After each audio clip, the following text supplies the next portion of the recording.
please remember to leave a like, a comment, share the video about, and if you haven't already, subscribe. Thank you.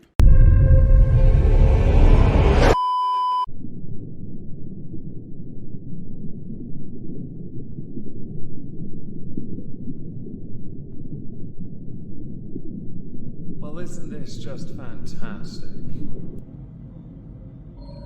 Right, okay, end of year, no mucking about. Part 1 of 2, this is going to be fucking long. Let's get it.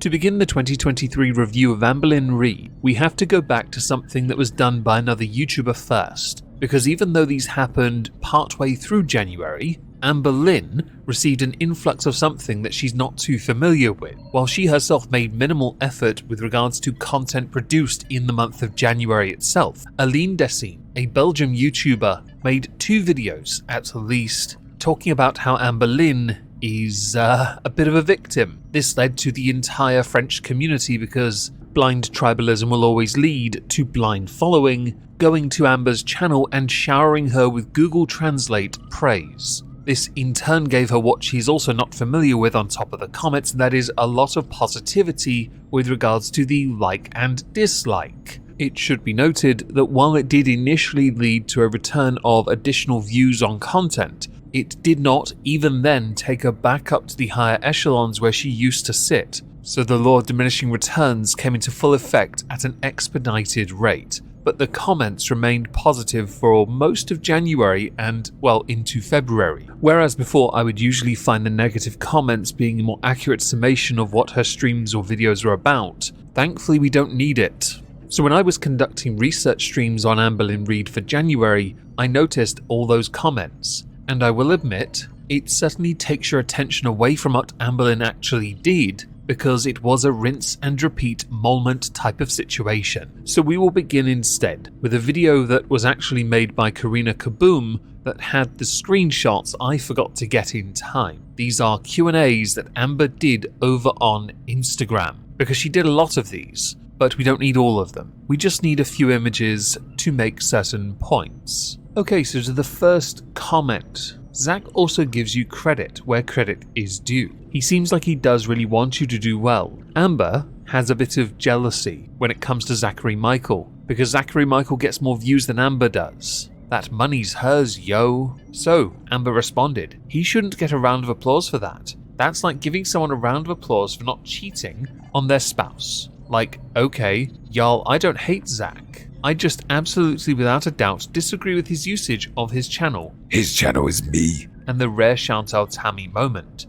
I should be allowed to express that I don't like someone else using my content constantly without getting attacked, lol. Interesting use of a false equivalence there. Not cheating on their spouse. I vaguely recall saying when I saw that, yes, if we're doing false equivalences, I'd like to compare that to putting acid on your dinner plate and considering it one of your 5 a day. The next comment. I think keeping your goals and stuff private this year is good. People just use them against you later. They really do. Someone had the audacity to ask if I reached my step goal this year even though they knew I spent a few months unable to walk or exercise due to me tearing several ligaments in my cankle. Like, ma'am, come on now, lol. I see you. Someone had asked you should learn to edit on your computer, lol. To which Amber replied, I know how to edit on my computer, lol. I choose not to because Amber prefers to use her phone, which I think is silly. She could accomplish a lot more, focus a lot more, improve the quality of her content a lot more, but maybe she's trying to save space, everyone. Not sure what for, but maybe she's saving space. Final comment of interest. It's so weird how people on here jump to conclusions and think they know your life better than you.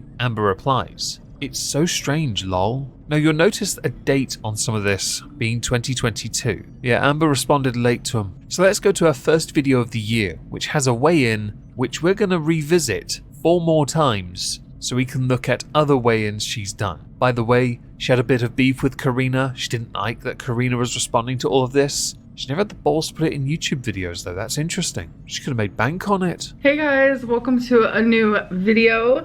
So this video is just gonna be weight loss related. I think I forget how to talk, but my gallbladder is functioning. Okay, so my weigh-in on January 1st, which was Sunday, is 520.0. I could have sworn you were in the 400s last time we looked at you. Did you have a big Christmas? Which I'm very glad about, because last time you guys got a weigh-in for me, I was actually like 521 point something. So I have not gained weight since then. So I am fucking glad about that. Let me tell you, I'm so glad about that. Well, this is fantastic. What we should do now is go to the second weigh-in of 5 that you do in January and ascertain your progress before moving to the 3rd, 4th, and 5th. Hey guys, welcome to another video. So this is a weight loss video. I'm on week 2. I have thought, should I just put these on my vlogs? Should they be separate videos? I keep going back and forth between that. Okay, now on to the actual weigh-in part of this. This week has gone really good. As you guys know, I wanted to do no takeout for the full January, but Feline and I have decided that we're gonna allow ourselves to have takeout every Sunday, which is weigh-in days. Now, I, like many, were under the impression you were doing something akin to that of Lent, i.e. you give up something completely for a period of time. Turns out you made a loophole, which meant by extension you found a loophole. Congratulations. All the hard work. But it's okay, everyone. She's not a food addict, so there's no chance of regressing. But the weigh-in's the part we need before we go to week 3. Today I weighed in at 514.6, so that is a 5.4 pound loss by literally just stopping takeout. What? You think with that nugget of information that Amber would perhaps give up takeaway entirely. Turns out, being your size, maintaining the weight, means something else is going on. But I want to add to this, your body is used to certain types of foods, which means when you eat those certain types of foods, it will absorb all the negative stuff quicker than it would all the positive stuff. So giving it up is not the worst idea in the world. Week number 3 though, folks. Let's see if Amber can keep this train moving. Hey guys, welcome to week 3 weigh-in. So I'm gonna be honest, this is one of them situations where I was thinking about ending the weigh-ins, the weekly weigh-ins, because I noticed that judgment is keeping me from being as open as I used to be. Now, no one here is stupid enough to think that what she said there was remotely truthful. We all know the real reason why before we've even got to the reason why. Amber will insert every excuse in the world, every single one, and she'll try and make it seem more prophetic, more philosophical, more morally high groundish. Reality is, it is far from that. And it is something vastly simpler. So as for my weigh-in, last week I was 514.6, this week I was 515.8. I was only up 1.2, and I think it's because I was going back and forth. One day I was doing great, next day I wasn't. 1.2 pounds is enough of a reason for you to want to quit this already after week, 3? Add to that you yourself, in a more flippant nature after that and before the weigh-in itself, where you tell us what the weigh-in is as opposed to showing us on a scale. You fob off everything and act as if it's not really as much of a deal as it is. The reality is, you're not much younger than me. You're really not. You're in your 30s now. The window you have to affect meaningful change, much like the window of acceptable comedy, is getting smaller and smaller. So on to week 4. Hey guys, welcome to a new video. So this is weigh-in video, my Sunday weigh-in. So my goal for the near future is to have my Sunday weigh-in uploaded on Monday. As you guys can tell, I've kind of been failing at that because I'm just taking it easy in January. Yes, we're well aware AdSense is dead in January. That's why I upload these in December. Hello.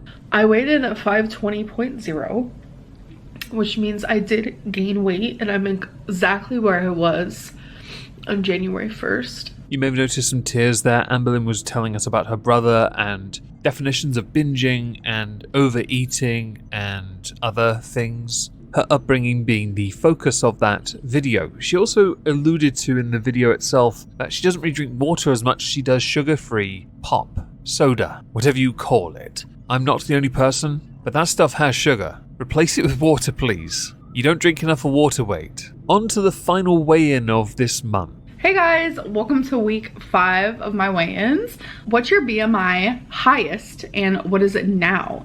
So I did my little BMI calculator. At my highest, I was 572.4 and my BMI was 104.8.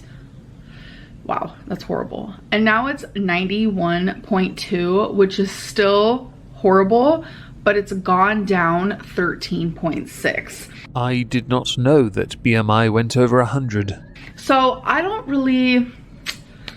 Fun fact, I watched that video 3 times and I could not find a weigh-in at all. But during all 5 weigh-in videos, Amberlynn spoke about bariatric weight loss surgery because she is attempting to become a bariatric weight loss surgery patient. She's going through everything because she believes this is what she needs to save her. I'm not here to judge that. I am merely passing it on to you because it is undoubtedly a very polarizing subject. Amber believes this will help her save the most important part of her lungs, her heart, basically her internal organs. I'm not as convinced of this part. However, regardless of its shortcut nature, it could well be what Amber needs to give her that kick to change her life.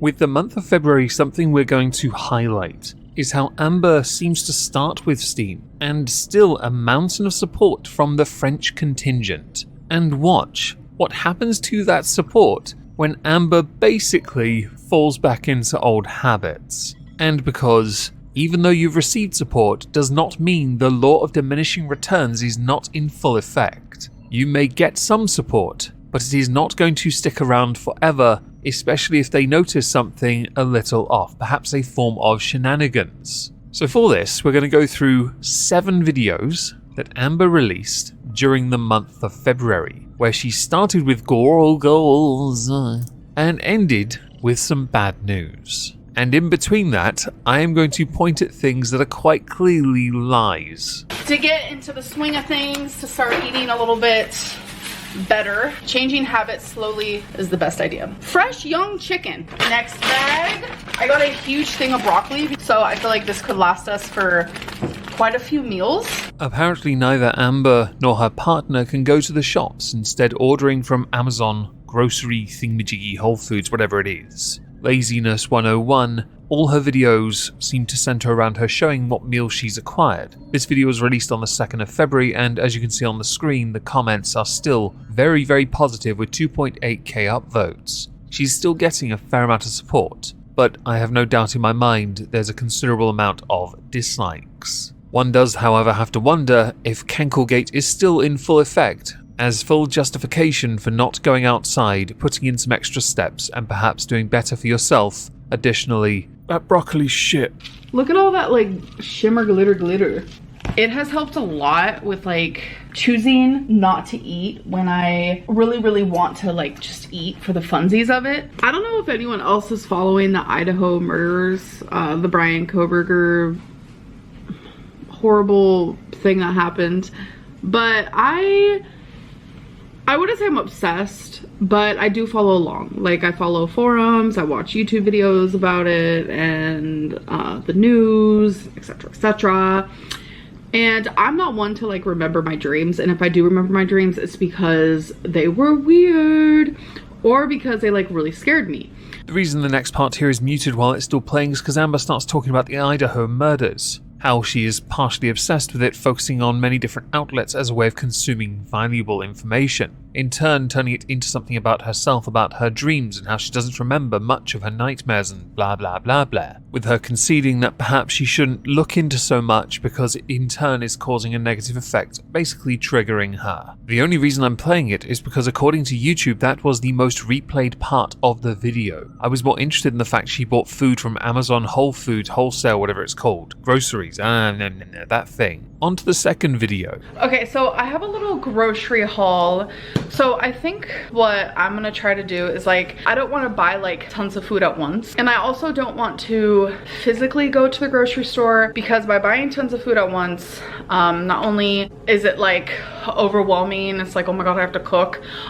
Okay, I know that's like all psychological, but like... In her second video, she got a lot of support still, as you can see on the screen, a lot of upvotes, congratulations. But she does, 2 days after the first video, explain why she was buying shorter amounts, smaller amounts of food. However, there is a huge glaring problem with this, and that is quite simply, you order takeout. We know you don't cook, we know you don't go to the grocery store, we know you order takeout. Therefore, you don't have to have the food in the house because you can have it brought to your door like the groceries you're not going to the shop to acquire. Using what can be seen to be reasonable logic to not have food in the house in the first place doesn't really resonate with your haters when they point and go, but takeaway. 64 ounces of water a day, while also trying to slowly drink less diet soda. I used to drink like no water and about 4 diet sodas a day. Now my goal is just to have like 1 or 2 while drinking more water. So this might be dumb to some, but it's totally fine. But it's something that's been working for me. If I take a sip of drink,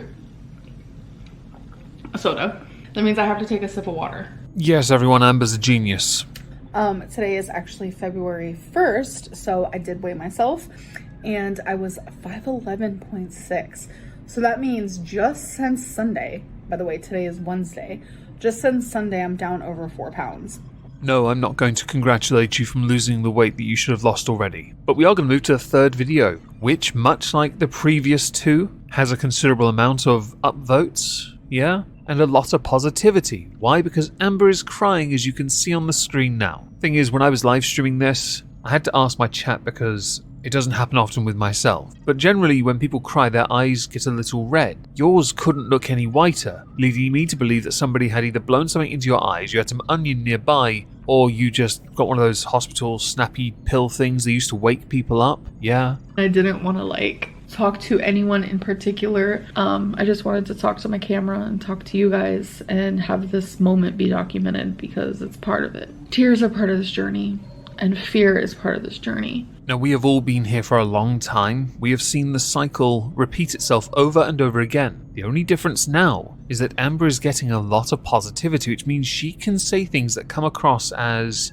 epiphany-esque, prophetic, insightful, intelligent, but with no consistency, her eye movement would certainly lend credence to it. The lack of integrity is key here. It looks like someone with a form of self-reflection, but in reality it's just somebody trying to make it seem like they are more than what they actually are, putting on a new mask for the newer audience, hoping the newer audience push out the audience she already built for herself. The reason you saw that clip was because that was the most replayed part of the video. The rest of it was shite. So was that for that matter. Let's go on to the next video, because now we got another weigh-in. Yay. But just before that, some comments have been left in French. For example here, Creepy Emma. Don't worry, I'm going to translate it for you. Essentially, people are horrible to you, you don't deserve it. Losing weight isn't easy, especially with so little support. We are here for you and blah blah, have some courage on us. The one underneath, I'm not even going to waste my time because I don't like it. But you'll notice these 2 users pop up in the first 3 videos already. Just highlighting it before we get on to the first lie I noticed of Amber's. Last question, when is the last time you binged? I have not binged. Oh my gosh. I think it's been 3 weeks. And thus the lie was caught. You say maybe 3 weeks, possibly 2 later on. I say that side-eye says 2 hours. So there is a such thing as someone who binges versus someone who has binge eating disorder. And what I mean by that, and what I have recently learned, and actually what my psychologist has told me as well, is that you don't have to have binge eating disorder to binge on occasion. And you know what? I think I used binge eating disorder as a crutch and as an excuse. I am addicted to junk. I love that she concedes she's not a psychologist, so she can't go into it, because whatever. That's interesting. It sounds very WebMD, but you know what? Let's get to the weigh-in. So last Sunday, I was 515.0 after losing 5 pounds that week. And today I was 508.2. So that's 6.8 pounds down in 1 week.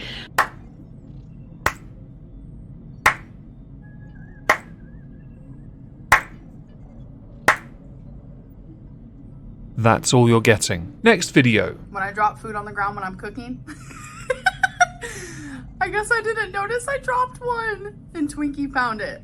Hello. So my appointment, my psych evaluation appointment is today. I'm ready. You guys, my appointment's over and he's recommending me. He's recommending me. He's recommending. Consider this a pre-advanced spoiler. The happiness is short-lived. You'll understand why soon, don't worry, we've got 2 more videos yet. And as you can see here, the comments are very much on her side and also loving the Twinkie broccoli thing. I'm drinking out a Twinkie. I'm drinking out a Twinkie. I'm drinking out a Twinkie. Well, I can officially cross that off my list of things I didn't want to see Amber do. Video number 6, everyone. We have a lot to talk about. Been a hot minute. So it's actually super late right now. This is actually when I would be sleeping, but I was like, I need to film this. I need to make this a priority. I know I look tired. I feel tired, but I was like, I need to film this video because I've only filmed 1 video, I want to say in the last like 8 days. And it was a weigh-in video, and then when I was on my camera, I still had video footage from Vlogmas. So I'm over here just like deleting, and I go really quickly because it's just 2 steps. I deleted my weigh-in video. I'm starting to understand then why on this video, unlike the previous ones, you got less positivity. Now you still got a fair amount along with advice concerning gastric sleeve surgery, all that stuff you're trying to get sorted, but the positivity was further down. I get why now. But you still did do a weigh-in of sorts. You gave us details. I have some comments about that afterwards. We're gonna talk about weekly weigh-ins. I'm gonna give you my weight from actually last Sunday when I did film the video. And then I'm gonna tell you what I am now. So like I was saying before, I feel like I've been doing a lot of oversharing and stuff, and I feel like doing weekly weigh-ins wasn't doing anything good for me. Old habits die hard, eh, Amber? You know what I mean? And the cycle continues. I want to weigh in for myself, and I want to weigh in for my surgeon. I want to weigh in for my doctor. I don't want to weigh in for my audience. I don't want to have just like set scheduled time of when I tell you guys my weight. Now I'm certain to many of you this will seem like a novel concept, brand new in fact. It's called Same Shit, Different Day.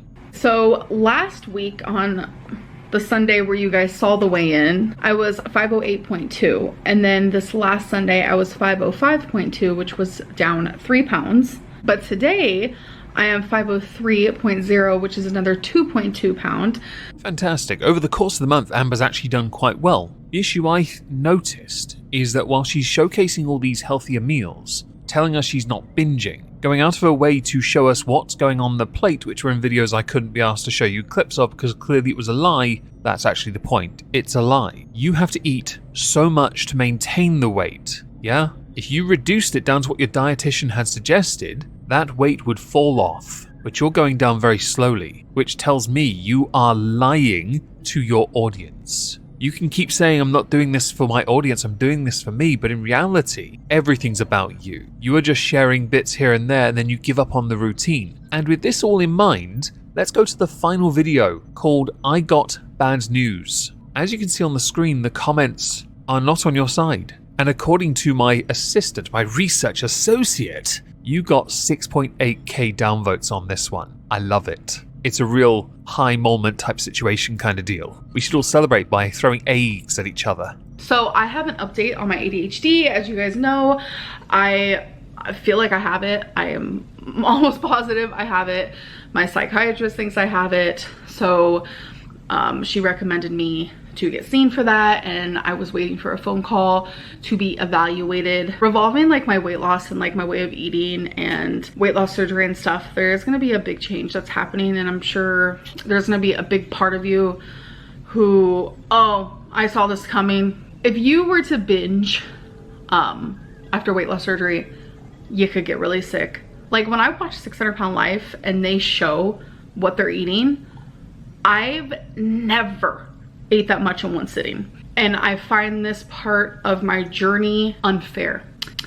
I have not what I consider binged January, February. We're fixing to be in March. And I had my dietitian appointment, and she told me this is gonna be hard to hear, but if you're trying to get weight loss surgery with this program, you have to go a full year. It just felt like another obstacle. Well, that's certainly a lot to take in, and after watching the entire video from start to finish, I'm understanding why many people took a side and stance of, oh look, you were told to do this 2 years ago, you didn't do it. Now you're trying to seem like you are going to do it, but let's face it, you're gonna quit. I finished my stream when I was covering this for research purposes by reading a quote from Rocky Balboa, and that's how I'm gonna finish this one. Let me tell you something you already know. The world ain't all sunshine and rainbows. It's a very mean and nasty place, and I don't care how tough you are, it will beat you to your knees and keep you there permanently if you let it. You, me, or nobody is going to hit as hard as life. It ain't about how hard you hit,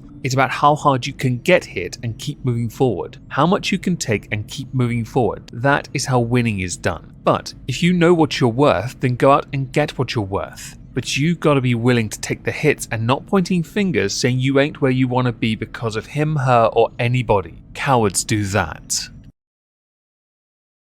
So with the bad news that Amberlynn Reid received at the end of February that she can't simply have the surgery here and now, she has decided that she is going to continue pushing to have it done sooner by seeking either a different psychiatrist that will give it to her sooner, or by giving consideration to the idea that she will go to another place. Now, while that is ongoing, Amberlynn Reid has maintained her almost agoraphobic mentality of having everything delivered to her home and doing nothing outside her flat. My ear looks so weird. What is happening? But it's raining. These are hand sanitizers, but they're like sprays.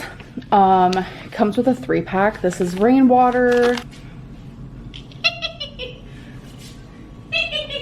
Oh, and in case you didn't know this already, Amberlynn is trying to average 4,000 steps a day. Would you like to see how she does that while never leaving her flat? If at any point your immediate thought is, didn't Amy's life journey do this first? You'd be right.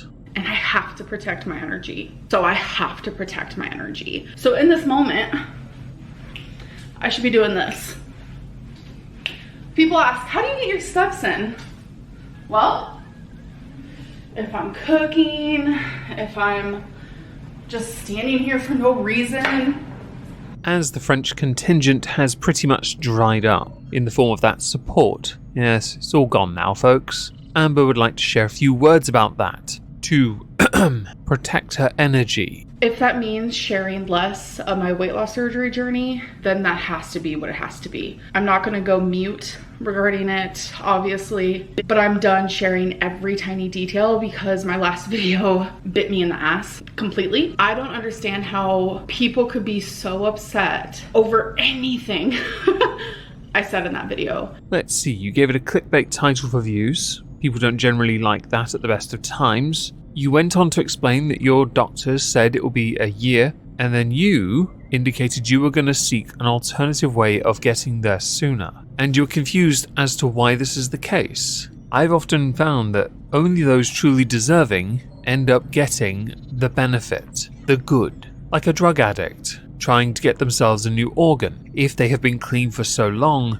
there is a higher probability they will get it over someone that keeps relapsing. Oh, and before I forget, when I mentioned ALR wants to do 4,000 steps a day, this is how many she actually did walking around her apartment. I'm only at 963 steps. On to the next video. And these are the earrings I'm going for today. You know, I was choosing my earrings and I had a random moment where I was so sad because I've gotten rid of so many freaking earrings. Thousands. Yes, I can imagine because you're a hoarder, you are quite upset that you've had to forfeit so much so you can appear more minimalist. Something I didn't know was that Amberlynn Reid had a PO box. I also didn't know that she had changed up from answering questions sent to her to answering letters. Found that out in this video basically. I was so excited. A little envelope, and Katie sent me a ton of stickers.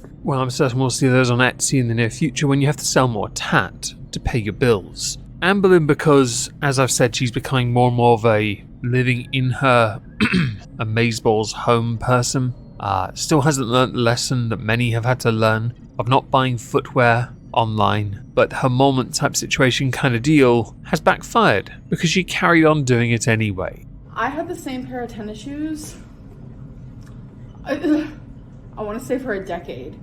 And then when I fell last summer, tore my ligaments, I got a little bit of, for the lack of a better term, PTSD pink, but I wanted just plain black. So yeah, I actually really like them, and they feel like super sturdy compared to my other ones. So as amazing as the shoes are, they did not fit. They were too tight. While conducting a research stream, I may have cried with laughter a bit too hard at this part. The idea of having PTSD from falling over. Cankelgate, I believe it was called. The thing here is, it was entirely your fault. You walked too close to the edge of the curb, you can't see where you're going, you can't see your feet, and your legs are pushed so far apart as well because of the fat on your thighs. This is not a dig, but an immutable fact. And to conflate it with PTSD, well, it's funny we mentioned that, because you also indicated that same kind of mentality was a justifiable reason in a separate video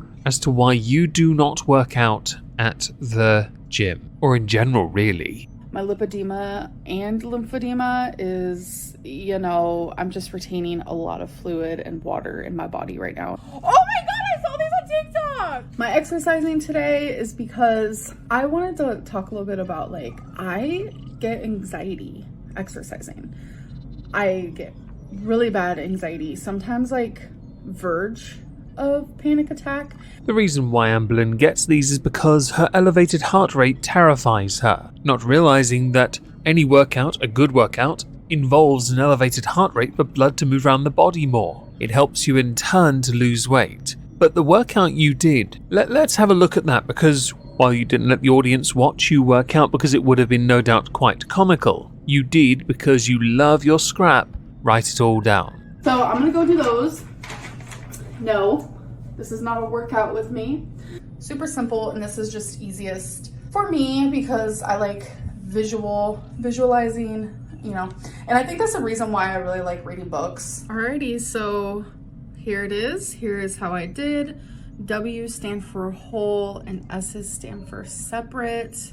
So legit, not one of those was a workout. I have a disabled nephew who could do more impressive things than this, and he can't walk. The mundane activity that you in turn turn into a form of content is nowhere near as impressive, especially when one considers that even with your workouts, you didn't really do anything. Your best way to ever achieve any level, any modicum, any iota of success is to go to a gym, get yourself a personal trainer, and get good. Put in the effort. The more you regress and lived behind your door, ordering everything online, even torrid hauls, yes, I know you have more of those planned during this month as well. The more you do that, the less likely, although it's fairly unlikely in the first place, you will ever try and achieve any success without cutting a corner in the process that if you are successful in cutting early, which you will cut,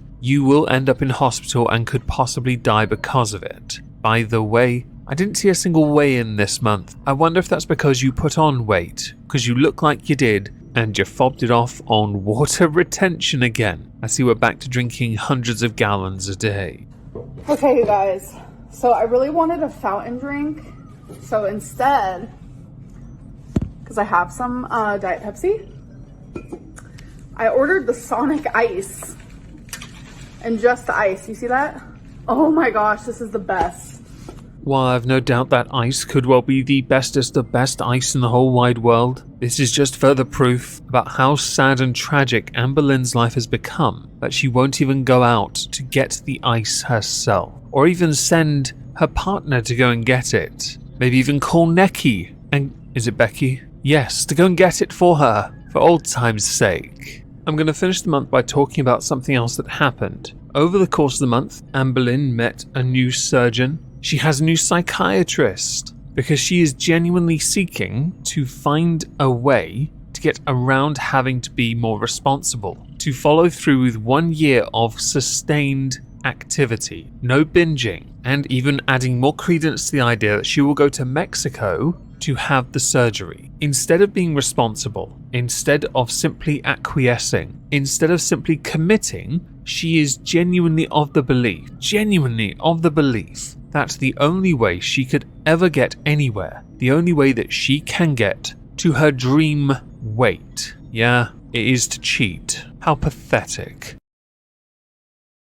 During the month of April, Amberlynn Reid, she recycled her same tired old excuses for why she doesn't do things, why she can't do things, how she wants to share and then doesn't want to share, while also claiming to give the viewers what they want, to simultaneously not give them what they want, proving the point her partner is as much an enabler as every partner she's had before, while simultaneously proving she is really just a materialistic, shallow individual who wants to cut every corner known to man, while simultaneously trying to act as if she understands that you can't cut corners.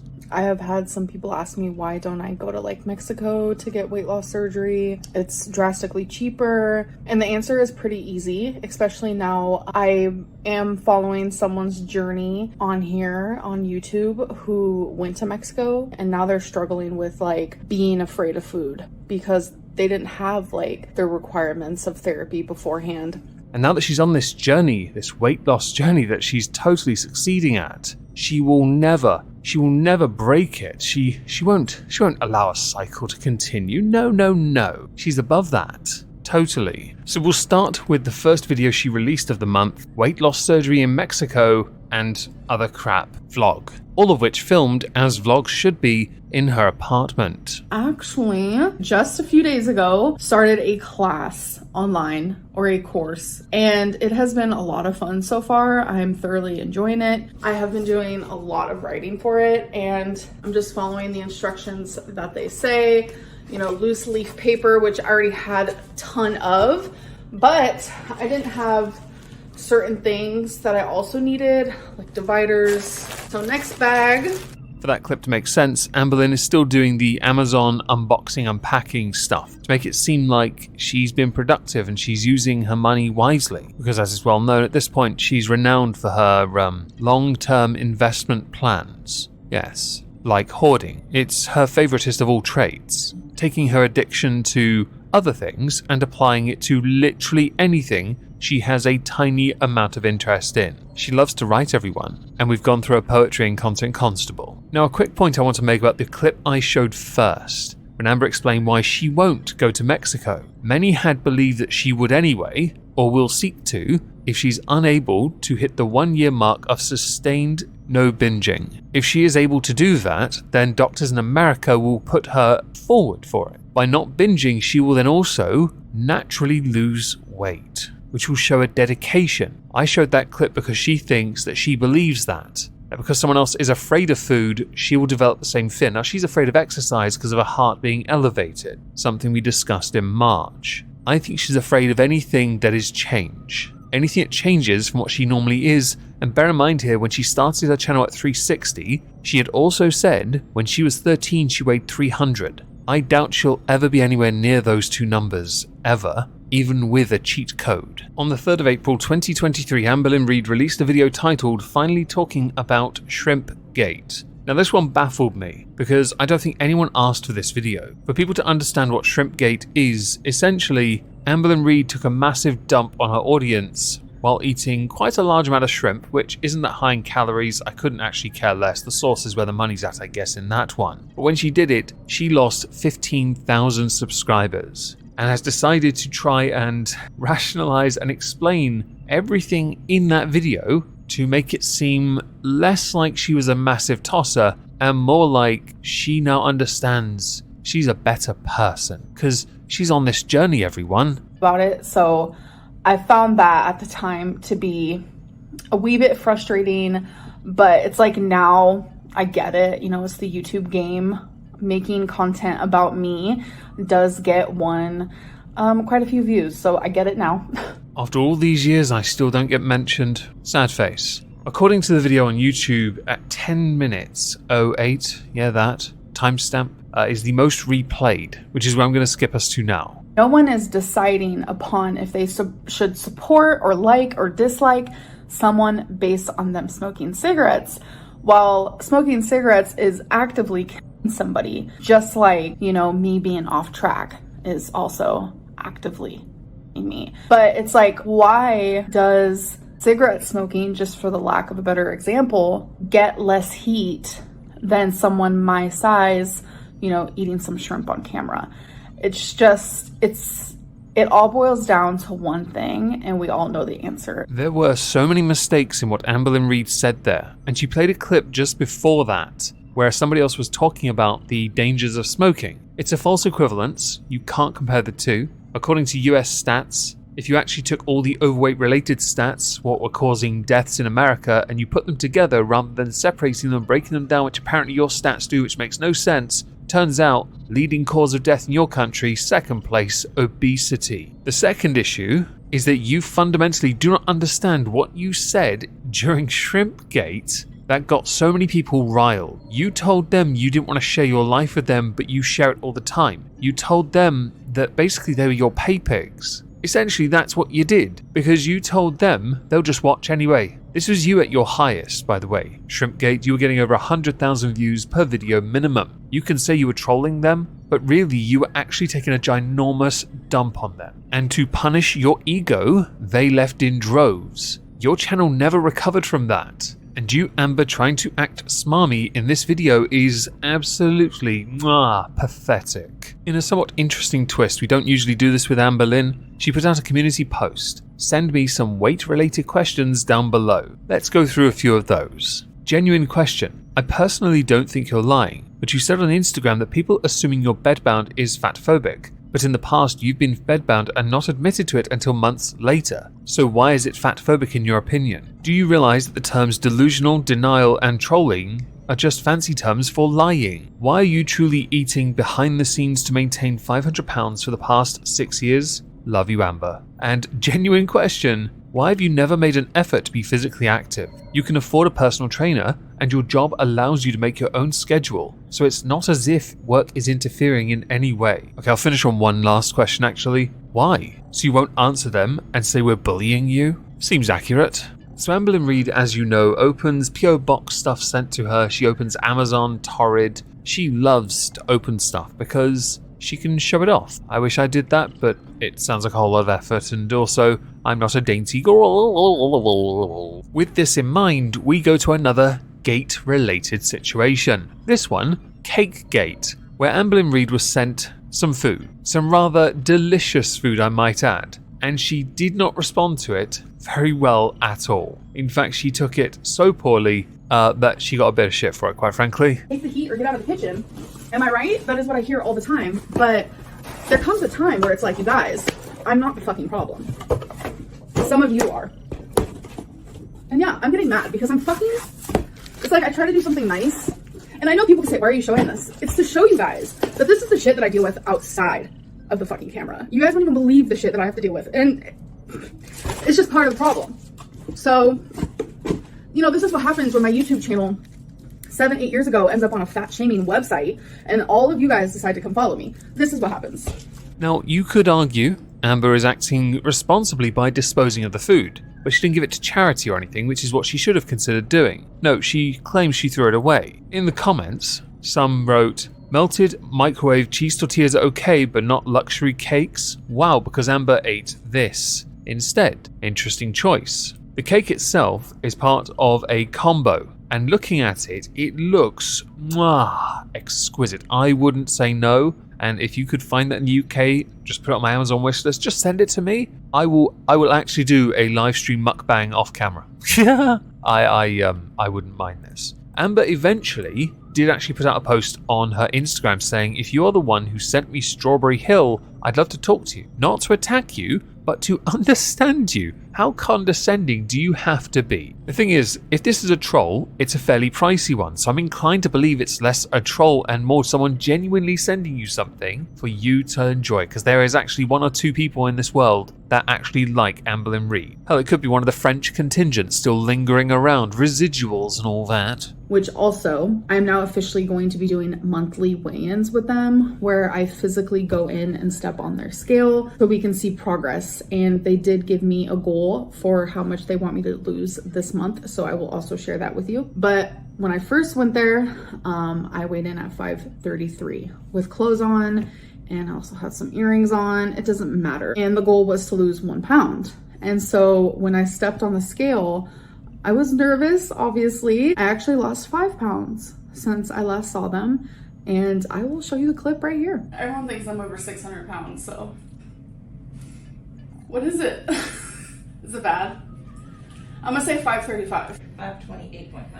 Oh! Didn't you start the year at 520 or something? I lose track of your numbers because they go up and down quite a lot. That is from a separate video where Amberlynn met her surgeon. It is also one of the very few times this month, this year in fact, where Amberlynn Reid has not been in her apartment. Although this could be a room in her apartment building we know nothing of. For the sake of it, she also cut the clip early. She claims Feline cut the camera sooner. I don't think that's the case at all. I think there's more to it and Amber just didn't want us to see it. Cause she a cowbag. They set her a goal in that meeting of £1 a week. Something which when I did a research stream on this, I speculated would be the case. Because if she sustained 1 year solid, losing £1 a week for a year, that would show a form of dedication. Granted, she craps at least £5 anyway, so whether she could lose £1 a week is unknown because she's still binging while claiming not to be at the same time, but then admitting in other videos in this same month she had some bad binges. Generally, when it comes to the month of April, we don't really learn too much about what she is actually doing concerning therapy beyond her telling us how amazing it is and how much she's learnt from it. Because she's managed to find one therapist, just one, after, fobbing each and every one of them off over time, she found one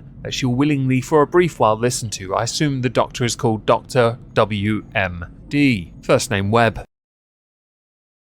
Of all the months of 2023 so far, May is the most interesting. Not that it starts interesting, we can say for certain the Belgian contingent from earlier in the year is all but gone, and Amber just carried on making her agoraphobic content. Never leaving her flat, yet indicating she's doing so much, everyone, with a bit of a twist later on. As you can see on the screen, this is what she was doing, just opening parcels. Over on the streaming channel, Moistski Live, when I do my monthly research streams on the dainty girls, I clicked on a second video of Amber's and she just started opening more parcels. This intrigues me on the face of it because didn't she last month shit on someone for sending her stuff? Yet in the very first video, she's all happy because she got parcels that apparently she wanted. Hello. Welcome to a new video. My hair looks wild. But I have an Amazon package that I want to open for you guys.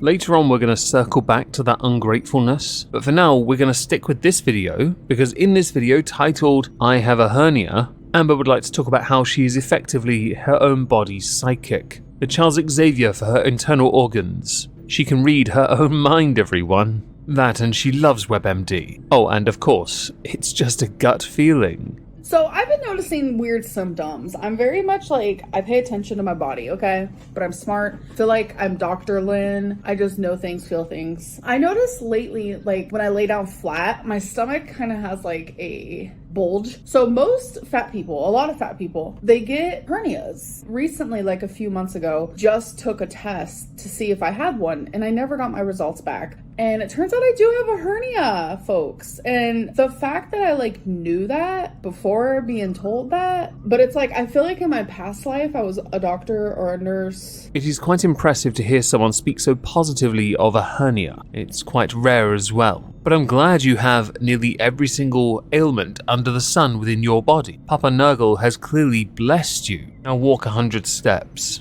If you are the type of person to believe in the nonsense of past lives or lives beyond the one you currently have, YOLO, everyone, then you are deluded and there is medication for it. You're welcome. I am just very shy. I am a very shy person. Which is why she's bounced from relationship to relationship without having much of a gap in between. In fact, there's an overlap for when one ends and the other one starts. There's a word for that. But also you move in very quickly with them, so are you really shy? Or a micromanaging control freak who likes to pretend she is? Hi Amber, my name is Macy. My mother Shirley and I are huge fans of yours. We watch your videos together all the time.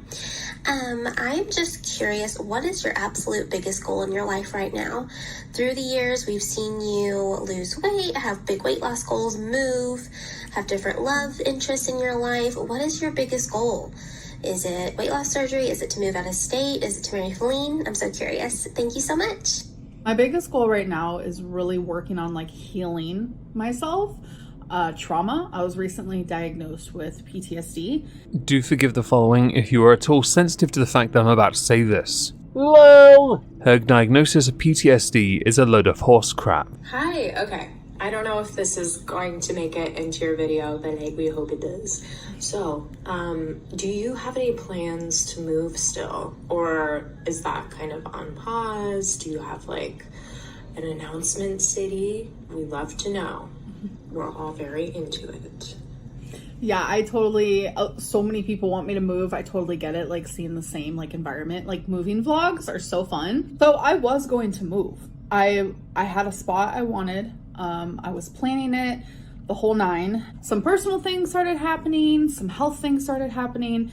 Blah blah blah, blah blah blah blah, any excuse not to cover you're moving. That would have been easy content, just to be clear, as opposed to you sat in front of the camera doing sod all every single day. By the way, the person who sent you that question, I'm pretty sure I know them. I recognized your voice. If it was you, friend, you know, the person that introduced me to Amberlynn Reid and started me doing content constables on her, thank you. Now, I mentioned moving, consider it a form of foreshadowing, because we're going to circle back to that soon as well, courtesy of Destiny. But we're not there yet. We have one more video I'd like to show you before we get to the cake thing from last month, because that's also done its rounds via community posts of Amberlynn Reid's akin to that of Foodie Beauty. Yay. And then Destiny, who has laid the absolute smacketh downeth on Amberlynn Reid's rather large cranky ass. Hello guys. So unfortunately I was going to wear these earrings today. They're super cute. I got them forever ago at Target. But this ear, she's a little red, as you can see, is not doing good. Like, it hurts really bad. So to the community posts before we get to Destiny. My videos are behind because I've been filming a lot and only uploading every other day as per my schedule. But I contacted Strawberry Hill the minute I noticed all the friction regarding my video, which was a few days ago. I'll have updates soon in a vlog. Thank you, Strawberry Hill, for the kindness and understanding. If you'd like context, it was from last month. Here's the video now. Take the heat or get out of the kitchen. Am I right? That is what I hear all the time. But there comes a time where it's like, you guys, I'm not the f***ing problem. Some of you are. And yeah, I'm getting mad because it's like I try to do something nice. And I know people can say, why are you showing this? It's to show you guys that this is the shit that I deal with outside of the camera. You guys don't even believe the shit that I have to deal with. And it's just part of the problem. So, you know, this is what happens when my YouTube channel 7-8 years ago ends up on a fat shaming website and all of you guys decide to come follow me. This is what happens. Fat shaming isn't real. What do you mean it's fat phobia? It's constructive criticism. What is that? You're sending alcohol to an alcoholic. So I hope you have fun sitting next to Trump in hell. Now, understandably, people were not best impressed in the replies. 373 comments. The upvotes don't really match this. She got ratioed. You'll need to apologize for how disrespectful you were to the person who sent you those baked goods. Telling them to go to hell along with Trump was uncalled for and immature. Second community post. All of my videos are uploaded chronologically. Video from today was from a week ago. More scheduled coming your way. Have a good day. Kisses. Mwah, mwah, mwah. Underneath, by the way, still getting ratio. The fact that whoever ordered baked goods requested they be delivered in time for Easter should tell you they weren't being malicious. They wanted you to have something nice for the holiday. That was a crappy thing for you to do. The third post. This one's getting longer. Bigger words, everyone. Wait, I'm confused. The person who sent me Strawberry Hill is from France and has enjoyed this company for generations. But the company states very clearly they don't ship internationally. I'm sorry, but it's not adding up for me. Word of mouth, a sob story, and a Reddit user isn't proof. I will not be gaslit into changing my view on this. Don't send cake and bread to someone trying to get weight loss surgery. No one who cares about me would do so no matter what. I will forever stand by that. No matter how much harassment I've received because of this will change my feelings. It has taken me a long time to realize it, but my feelings are valid. I wouldn't have been able to get there if it wasn't for so many of you supporting me. Right, that's what they're doing in the replies right now. For example, she is not saying her family has gone to this bakery for generations. She is saying the types of treats she sent you are authentic to European treats that her family enjoys in Europe. Oh whoa, Amber, you misunderstood, you silly bitch. Additionally, you use the word gaslight far too much. I don't think it means what you think it means. You claim to be on a weight loss journey, but within the space of a month, May, you lost 3 pounds. still in the 520s. In week 2 of January, you were 514, and I have that clip from my own video where I've already made January. Okay, now on to the actual weigh-in part of this. Today I weighed in at 514.6. I know there are ups and downs, bumps in the road, but to maintain the weight you are consuming vast amounts. You can claim it's all healthy, all this ordered HelloFresh crap, but let's face it, the bread and the cake you were sent, we know damn well you didn't throw them away. You bloody well ate those things. The final post, though, related to this. Update. Again, I think people are missing the point. Sending someone who is 500 pounds, 528, trying to get weight loss surgery, a large cake and a large bread is warranted for an opinion, and my opinion still stands. I don't think it's okay. I have feelings. I was hurt by it, especially after everything I've been going through with my food addiction, trying to heal from trauma and undergo weight loss surgery. When you hurt someone's feelings, you apologize. You don't get angry because you hurt them. You correct your actions and apologize. So many of you are missing the key points to why this hurt me and why I reacted the way I did, because I'm Amberlynn and we need drama to keep a certain side of this community thriving. But to those who understand me and made me realize I'm valid in how I feel, thank you. I will never speak again on this matter on any platform, which is a load of bollocks. We'll get to that in a moment. Just a quick thing on this. It is a one rule for me, but not for thee. The person that sent you those gifts sent them to you as a kindness. I've been sent lovely gifts off my Amazon wishlist, and I publicly, if they're on my Discord, I do it there, and I do it on Twitter. I thank them, because that is what you do. You don't say, look, this is lovely you sent me this, but it's a load of shit, mate. Be considered like being better at gift giving. You know, taking your hard-earned cash and just buying me something nice that I would want, while simultaneously doing unboxings, which you did too in this month. Essentially, shitting on the person who sent you something we all know you ate because you wanted to be seen looking good. You're a pathetic cretin. One last thing before we get to the main event of the month. Some Q&As over on Amberlynn's Instagram. Firstly, she misunderstood this. I can understand why she confused it, but at the same time, referencing here Twinkie seemed a bit strange to misunderstand vet for 17 years in that context. The second was, do you still like Alex is shook? No. And the final one, how do you feel about the YouTube true crime community? Unpopular opinion, I don't think true crime YouTubers should be allowed to monetize their videos. I have a whole laundry list of reasons why, but I don't feel like getting into it right now. Regardless, the content itself is definitely entertaining. I've always been interested in true crime. I feel the same way about those who monetize their unaliving through consumption of vast amounts of food. Of course, I'm being sarcastic. I think nearly every single type of content on YouTube should be monetized. As long as it doesn't breach TOS, I don't think we should be subservient to the advertisers, or that YouTube should be the sub to the advertisers. And true crime gets absolutely hammered from pillar to post. To make that kind of content takes a lot of effort. And yes, mental strength. You have no literal or figurative leg to stand on when it comes to what kind of content should be monetized. Especially when you have milked this system for years, destroying your body in the process. So everyone, we're at the main event part of this month. This part is the most fun because Destiny has arrived and has decided now is the time to lay the smackdown, to give Destiny's side of the story, a story that Amberlynn has been in control of the narrative of for years. Well, not anymore. My mom had it wasn't a clawfoot bathtub, but it wasn't like a normal bathtub. I don't know how to explain it. You see it in the videos a lot. Amberlynn did not shower the whole time we were at my mom's. She did not like the bathtub. She refused to even try to get in. I think she was having a hard time getting her leg over it. It was the thing because it is pretty high sides. And she just basically, whore bathed. She just, she washed her hair. I'd help her wash her hair over the shower.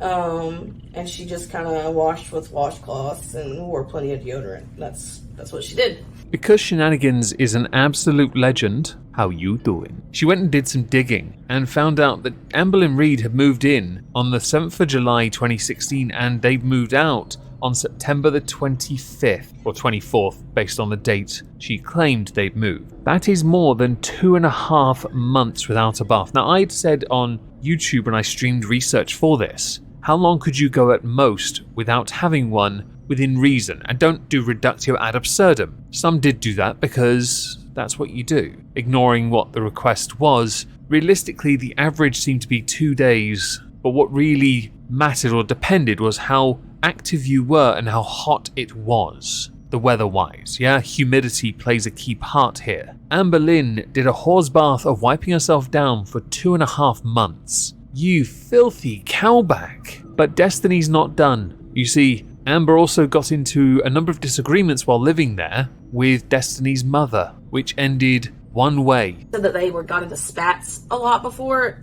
I'm meaning like it could have been just anything. It was just little stuff a lot of the time. Amberlynn started saying that she likes the job, but she likes YouTube better. And then she was debating on stopping, and I don't know, her and my mom started arguing back and forth, and my mom ended up getting physical with Amberlynn. That's where the K-cup holder comes back.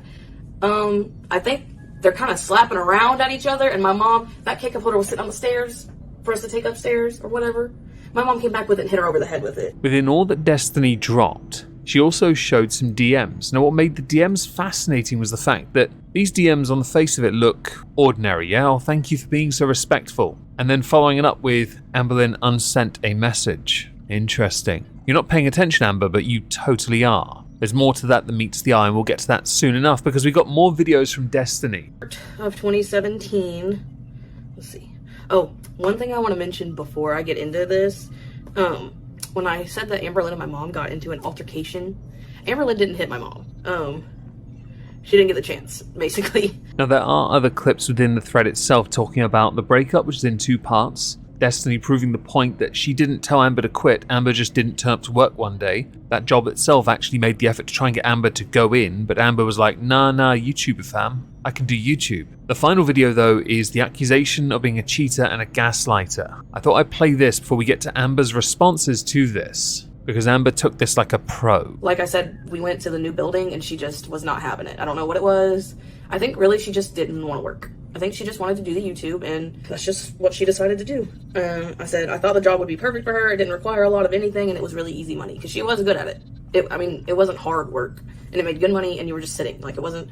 And she stated, I said that I was like, yeah, you need to quit. You know, just do YouTube and stay home.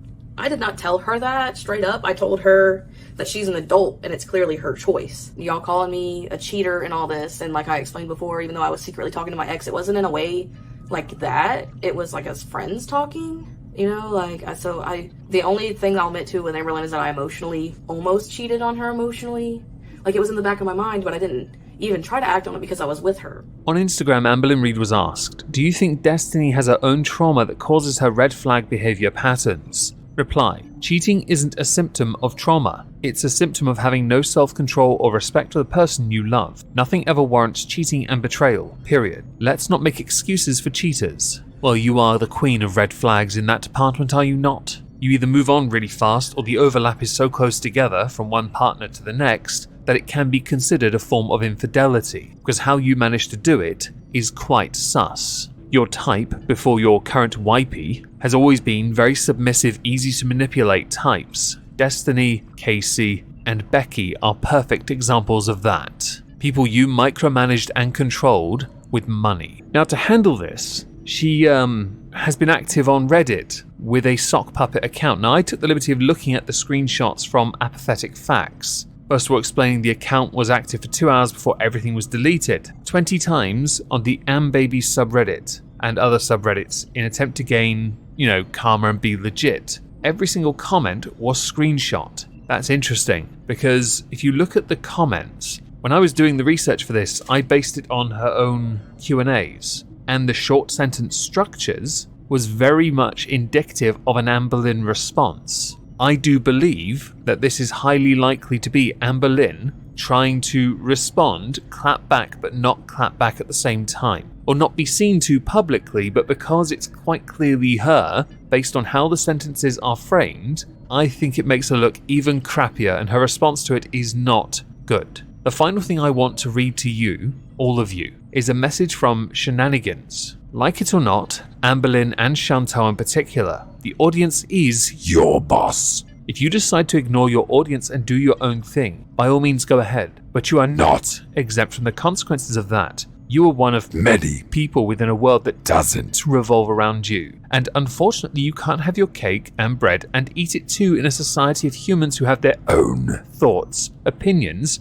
and valid life experiences that might not coincide with your own. In the case of Amberlynn, when you apply this to her, everything is about her, and she's done the do your own thing before, and it backfired massively. She had to backpedal because of it years ago because of it. She has never learned her lesson, nor has Chantel. And this continues and will continue to do so, I believe, for the rest of her life. She has made YouTube her career. This is her bed. She lies quite comfortably within it, with every single ailment under the sun nestled in her body. And there is no solution to it, because while she is obsessing over the claim of weight loss surgery, she is not making any discernible progress. She didn't take a step back. She went back up nearly 20 pounds. And then this month crept down 3 of them. That's not progress. That's a clear sign you are not trying.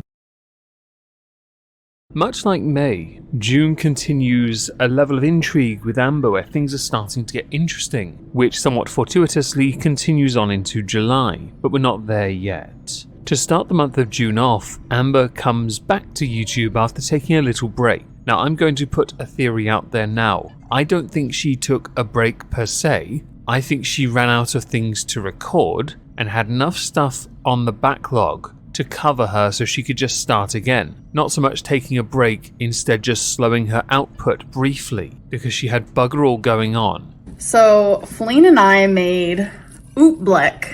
Is that what it's called, baby? Oobleck. Oobleck.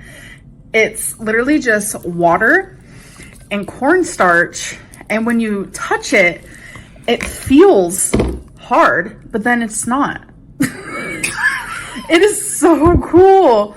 No joke, this is the kind of crap Amber still produces. She demonstrates one novelty along with doing some Amazon unpacking and some Target U-Haul tries, whatever they're called, the clothing brand she goes with. She does it once with the novelty thing, and then she goes over to something else. But what we really need to know is why Amber took a break, and in the next clip she explains why. So I'm sure you guys have noticed I have been taking a little bit of a break from YouTube. It was a break that I honestly didn't even realize I needed until it was happening.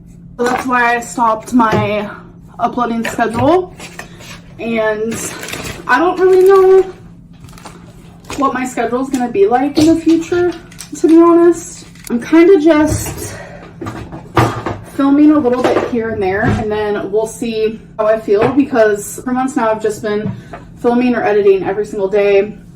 I've been on Instagram, keeping up my online appearance, which is part of my job, and I just feel like it's time for a little break. The thing with what Amber has said here about maintaining her online persona, her brand, I fully understand that part. The thing with Amber is she doesn't get enough views anymore to be able to take those kind of breaks without it harming her brand, unless something interesting is going on. And around this time, and for most of the month, something very interesting is going on, because Amber started doing live streams. And I have a few clips taken from Twitter because finding them within the live stream itself is an absolute ball ache, where Amber admits, while raging like there's no tomorrow about Destiny, some points we all knew were true, but she vehemently denies, and will continue to do for the rest of the month while simultaneously admitting. Like, Destiny is a cheater who is still actively, I don't know if she's doing it behind her fiance's back, but Dana, I'm sorry, please do not get mad at me. Destiny is unblocking Dana randomly and sending her messages trying to talk to her. Like, currently, to this day, like last night. Destiny is a fucking cheater. Whether it be physically, emotionally, that's how we met. A number of points here need to be made. The first, Amber is referencing emotional cheating, because while she was with Destiny, near the end of their relationship, Destiny was messaging someone else in a flirtatious manner. She considered this a form of cheating. I'm not saying whether I agree or disagree, just explaining what she believes. The second point, without providing proof to what she says, we only have an assertion about the communications with Dana, whatever her name is. The third, you met Destiny while Destiny was cheating on someone else to get with you. The very novel concept of poor decisions. Look in a mirror and you'll see yourself reflected in it. But the best part is something you denied yet everyone knew was true anyway. We knew this because of Becky, when you were bedbound, and Becky did so much for you. Turns out, she wasn't the first. Anything that I did, like Destiny saying that I didn't shower while living with her mom, is absolutely 100% her telling the truth. I did not shower while living with her mother because I could not fit in the shower. And it's like for Destiny to come on here and to say that this is her healing while laughing at something as me not being able to fit in the shower, that's not healing. That's being gross. That's being rude. So we all knew that she wasn't washing. I'm sorry, but we all knew you couldn't fit in it already. We knew you had issues when you were with Becky. This wasn't a surprise. Destiny cites this as a form of healing. Many critics say you're just doing this for the donos. It is not our place to judge how one heals. I say us, me. I couldn't care less. The healing process is unique to you. In this, using the very power Amber has used for years, in some senses legally, but we'll get to that in July, to silence those from being able to say their piece. Interesting. And she knows what that's going to do. That was a part of my life that is like, everyone is going to use that as like, oh my God, that's the grossest thing in the world. Yeah, it was fucking rough. Every single day I had to shower outside of the shower, if that makes sense. Some people call that a whore bath. Some people call that a hoe bath. Some people, whatever. Everyone has a different way of saying it. But that is something that I experienced. And it was because I physically could not. Like, I think I might have shown the bathtub in a vlog. Because I did vlog in the bathroom. So you guys can go back and look at those, whatever it may be. And now that Destiny has, well, quite frankly, all the power because you have no control over her, you are using every big word you can think of to try and stop her. Destiny clarted back, which in turn made Amber a bit cross. How could she have been a witness to the Code Red incident if she wasn't even there?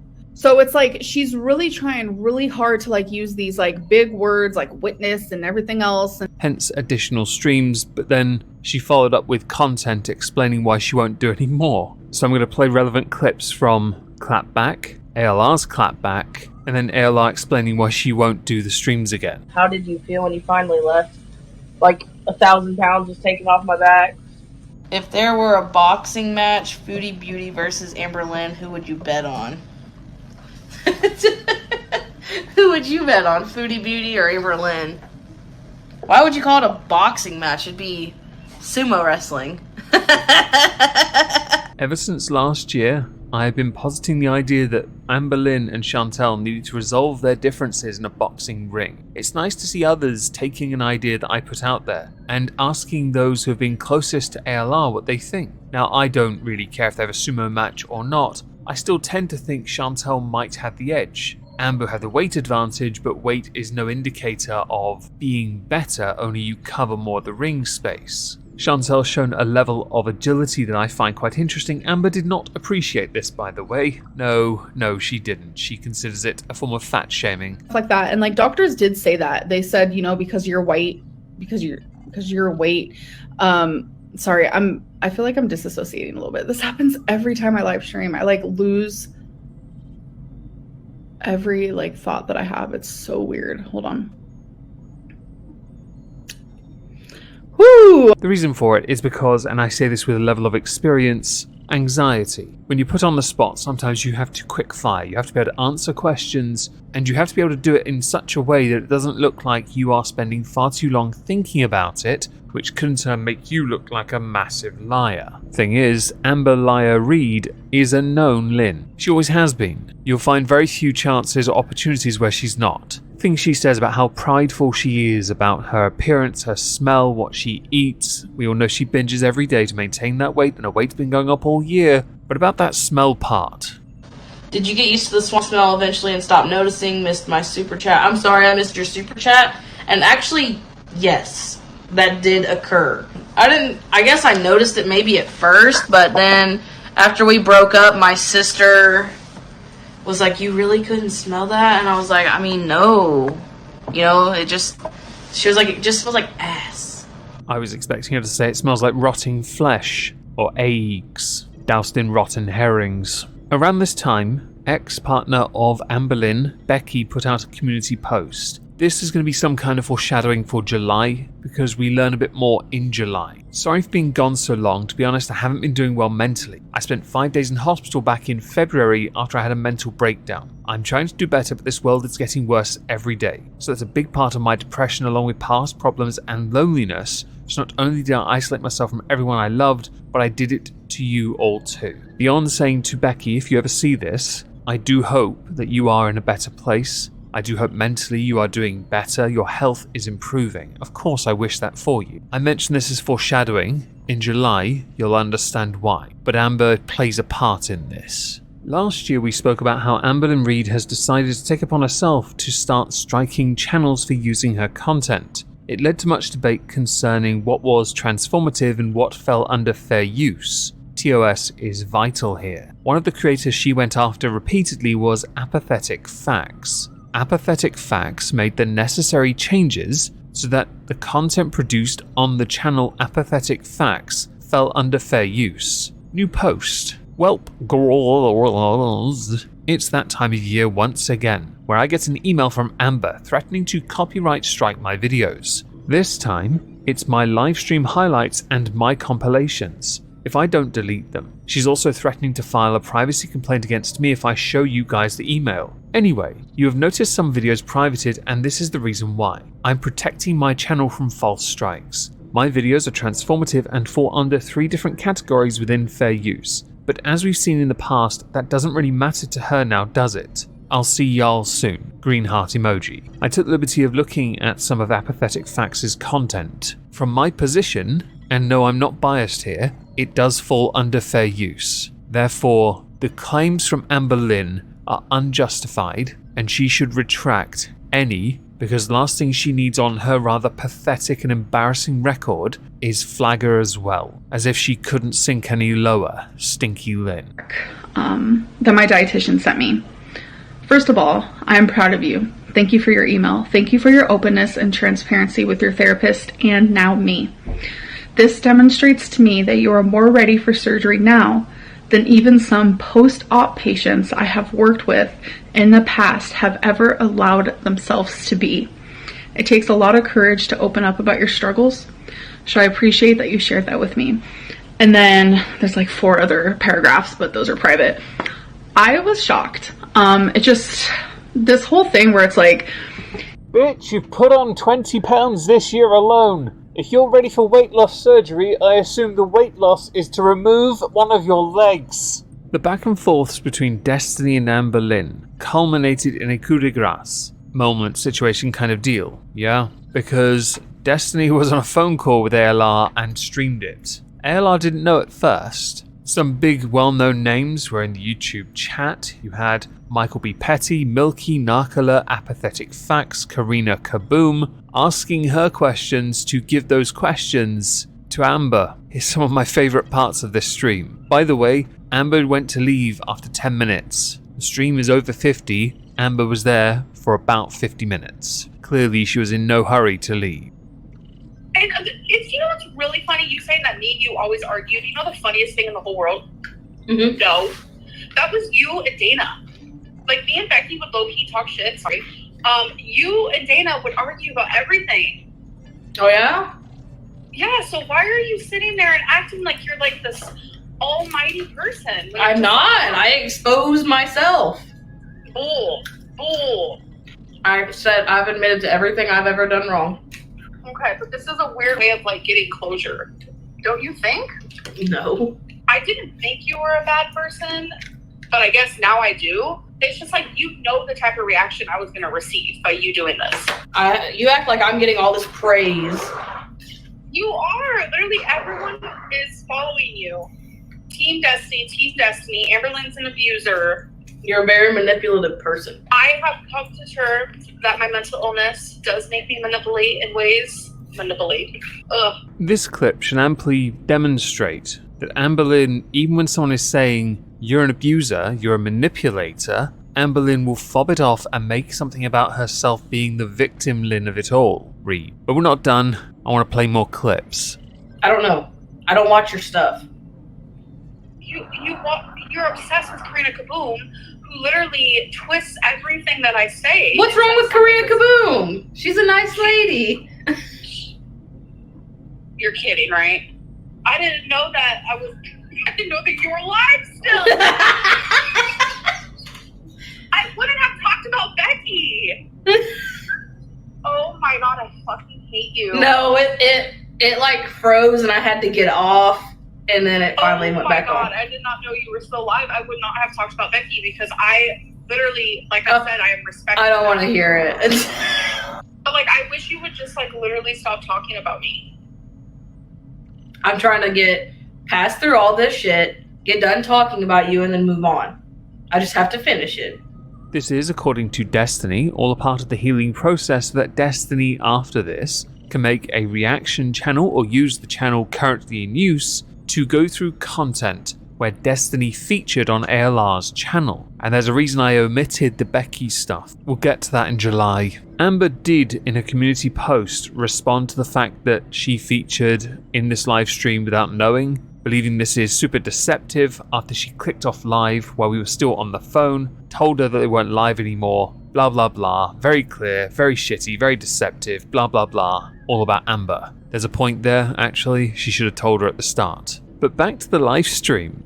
Like, why can't, like, the same way that I want to respect Becky, which I am, why can't you do that for me? What? You just said because you're the way you respect Becky, why can't I do that for you? Correct. Why can't exes just not talk about exes? Move on. You have a You still haven't stopped talking about Becky. What do you mean? Don't forget here, Amber on multiple occasions spoke about how no one was there for her when she really needed somebody. Yet during the time she cited this, she was with Becky and Becky was doing everything for her. She downplayed what Becky did for her. In fact, it was very hard for Amber to keep the very essence of Becky out of her life because Feline is so much better. Something fun about that will happen in July as well. Okay, well then tell me why the first time you told that story, you made it seem like I hit her. You because said that. I did not know what happened before she hit you over the head with that K-cup thing. And then you came on and said that she had gone upstairs and started throwing perfume at you. And then I remembered that. It was a very traumatic event for me. You were there. I told them that as well. Yes. That was traumatic to watch your mom beat up your girlfriend. That sounds ever so slightly insincere. I wonder why. Damn, I feel like I needed to get a little vent session out, but please don't ever call me again. Don't text me. Have fun with your life. I literally had to unblock your number to call you. It's fine. Okay. You're the one that unblocked me on Facebook and had to go out of your way and message me. I just said one thing about your mom. I just said I didn't know that she had gotten in trouble for apparently some kind of service dog incident. Okay, well, she didn't. So like I said, keep my mom's name out of your fucking mouth. I mean, same to you. You brought your mom up first. I don't understand what you were talking about. I'm just saying you can't tell me that when you don't do it. Like, I get that it was addressing what happened to you with her, but there's no reason for you to still talk about her anymore.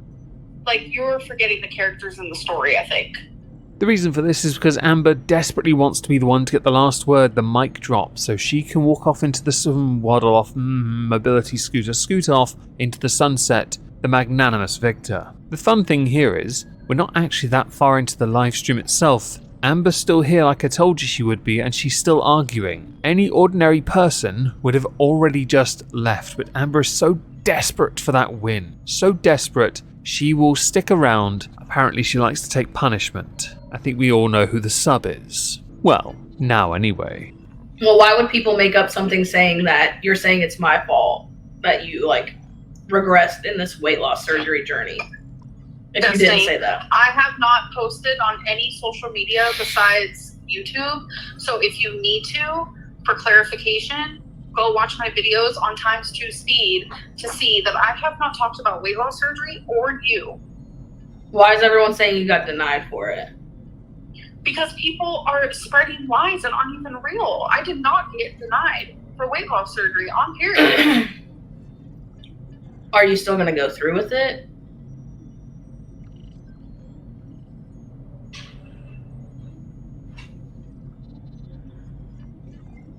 I will talk about my weight loss surgery on my channel. As you can see, no spoilers here everyone. Spoilerlyn Reid free. And it took her a long ass time to come to that decision. I wonder if someone wrote it down for her because she was too dense to give a definitive answer. Anything else? Someone said the silence is so loud. I'm just waiting. No, I'm waiting. Like, because get it all out now. Because I swear to you, I'm done. And How many times are you gonna say it? Oh, I'm not. I don't see things in black and white. I can dislike someone, but still agree or disagree with some of the things that they do. Reaction channels don't know how to do that. They dislike me, so they dislike everything I say or do. I'm not that type of person. I can literally hate you, but love something that you do. The thing here is, Amber is painting the very people that she says blindly dislike her with the very intolerant brush she claims they use on her, which is why she's been copyright striking or claiming or threatening to do so with those creators. Many of the questions asked by Karina Kaboom were actually quite important questions, but Amber didn't really want to answer any of it because that meant depriving herself of free content. And that's a point. If she can't make a penny out of this, what's the point? Yet she forgets, when she earlier mentioned being present on other social media platforms, being on other people's streams helps her brand as well. Problem is, she answered like a politician that had had a seizure. So her answers were contradictory and all over the place. So I guess that could just be a politician. This is the end of part 1, by the way, folks. Part 2 begins in July, and July will be starting exceedingly strong. Toxic gossip train. This is part 2, everyone. This is effort. Smash the like. To start off the month of July, Amberlynn Reid first of all addressed concerns surrounding her health by first of all explaining why it was totally okay for her to eat McDonald's. I'd be coming at you with like, hey, day 10 and no takeout. But I can't say that today. No, I can't. Biting the bottom lip and smiling all over the place. Almost as if it's what you really wanted. I wonder why. I underate yesterday, hardcore, and my body and my mind felt it. And when I undereat, I don't know what happens, but I don't know how to say no. And then to show us some receipts from her dietitian. The reason for the emails with the dietitian is because she has given up on the weight loss surgery because she was totally going to get it in the first place. She's given them essentially the WWE version of, we wish you well in your future endeavours. But I'd like to keep on throwing money at you just so we can touch grass and base every so often, because this is the nearest I get to actually going outside. Her dietitian took it like a pro, but let's face it, I doubt they thought for a second she'd actually see this through. So if anyone had July as the month where Amberlynn Reid would officially quit trying to actually do something to better herself, well done. If you guessed sooner, you're also a winner, because seriously, the cycle never ends. And just because this tickled me to no end, I'm actually going to read her email to you. I wanted to touch base about my progress towards weight loss surgery. Recently, I've been feeling disassociated with the whole process and no longer have positive emotions towards taking next steps.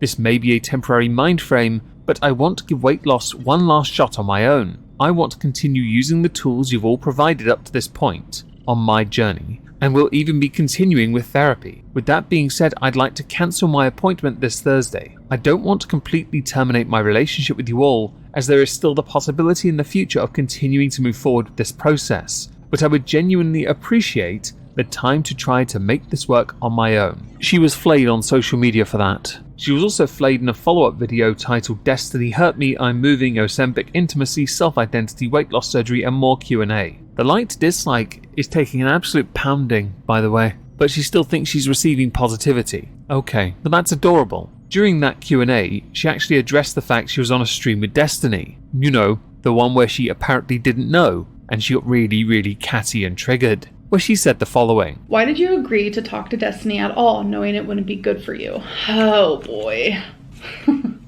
I didn't think my friend was going to choose any Destiny questions, but he did. I think I wanted like my own closure. I wanted my own closure, honestly. I have so many questions that I wanted to ask her and I didn't. I felt blindsided. A lot of people think that I was watching her live and I definitely was not. I had no idea that she was live. And then once she told me she was live, I said, okay. And then I guess her live ended or something because she said, okay, now we're talking in private. And she never told me she went back on live stream. She also took the opportunity to affirm that the version of her we saw when she realized that they were still live was not the real her. No, this is indignation, Amber. Angerlynn. That's what it is. Yes. When people say, oh, those are Amberlynn's true colors, no, that's not what you saw. You saw a side of me that is very angry, very betrayed. Toxic gossip train. For the time being, concerning the story of Destiny and Amber, their back and forths, it goes to the side. This month will feature Becky as well, but also Feline. And that's because the very next video, in fact 2 videos, concern the relationship of Amberlynn Reid and YP, because they broke up.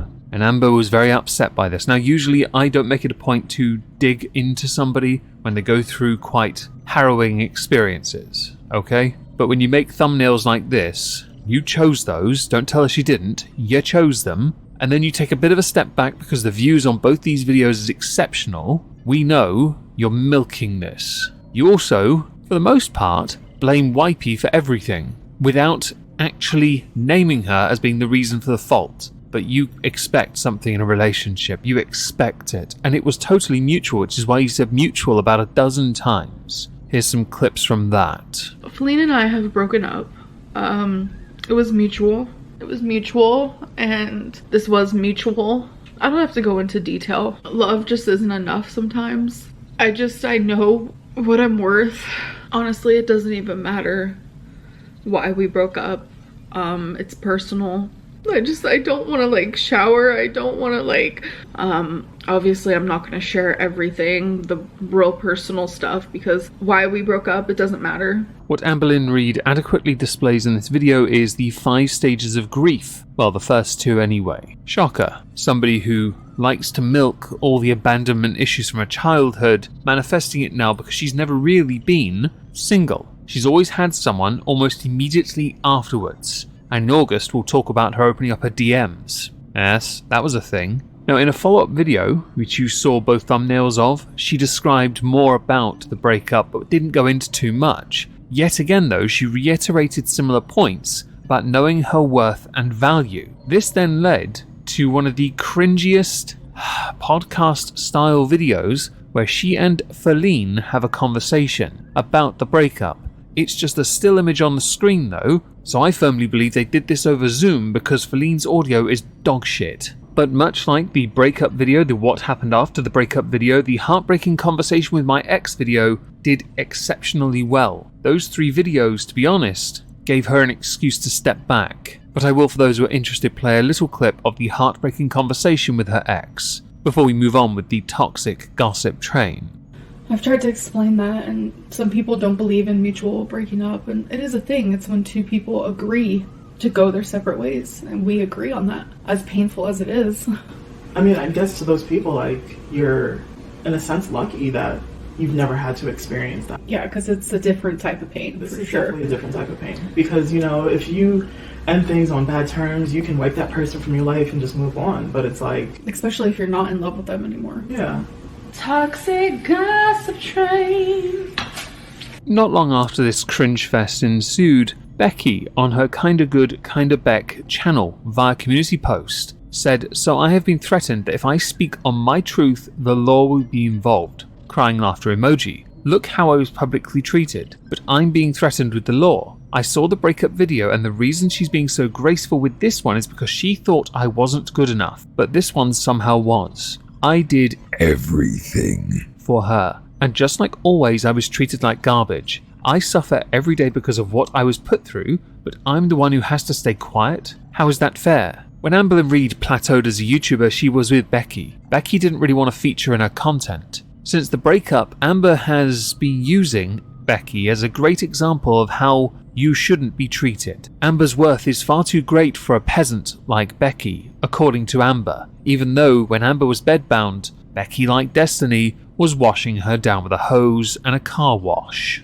Oh, and getting her food. Yeah. Later on, she put out another community post She wants me to clear up that I mentioned the law first. Yes, back last September. Why? Because she wouldn't stop talking about me. This time though, she said if either of us talk about each other, we can get the law involved. That was just a few days ago since she texted me that. She wanted that cleared up, so there you go. Via Amberlynn Reid's Instagram, why are you threatening Becky with a lawsuit, but you get to talk about very hypocritical? Beautifully written, by the way. I'm not, and I never would. Look at her newest post. She threatened it last September and I agreed to it. I brought it back up and told her it still stands per her request from last September. She confused what I said clearly, so she corrected herself. Again, it was her who threatened it. Leave me alone about Becky. I want her to heal and thrive. I personally have nothing else to say. If you mention her again, I'll block you, thank you. Quite frankly, Becky should be able to do what Destiny's done, because you have gone out of your way to absolutely dunk on Becky for all that she did for you. And you really do use her as an excuse to say, well, I'm worth more than everything she did for me. And Destiny for that matter. But Feline was something else. Feline helped me on my journey, which is why I've gained about 50 pounds. You've done so well on this weight loss journey, going for the weight loss surgery. When they said consistent loss of weight for a year, you did it the other way and went up consistently. In fact, I don't believe you've actually lost a legitimate pound from your starting weight in January. But it's okay, everyone. We know who's really to blame for this. Toxic gossip train. I couldn't care less if Becky spoke about me. She could speak about me in every single one of her videos and I would not care. Just before we continue with Amberlynn Reid's month, I'm going to read another community post from Becky. I've gotten a few messages about a fundraiser that was started for me and a few people have sent me Venmos, and though I need it, I make $11 an hour 6 days a week and still can't pay all of my bills. I mean, I'm struggling, but I'm scared of accepting y'all's help because I don't want to be like the last time I asked for help. I'm dealing with so much on top of possible thyroid cancer. I feel like the earth is just falling out from beneath me. I appreciate everyone who has reached out to me with help. I really do. I'm just afraid to accept help. The first comment underneath is the most adequate, apt, and accurate way of explaining perhaps this help is in good faith, and you should consider accepting it, Becky. 100%. You've been through enough. You're not a saint, of course not. But perhaps accepting the help would be good for you to move forward. Amber continued her month by deciding to copy her senpai, Chantel, by getting back into the spirit of the eating game and also going out and buying random tat she didn't need to buy because, let's face it, she could have gotten it all for free from a shop. But Amber does like to collect things, even if those things are boxes to put her crap in. Okay, so I'm gonna start with the vanilla. What is this? Twinkie, her paw, she's going like this. She'll barely walk on it. She don't want to straighten it. So we're going to the emergency vet. They said it's a 5-hour wait. So we're taking her there. Okay.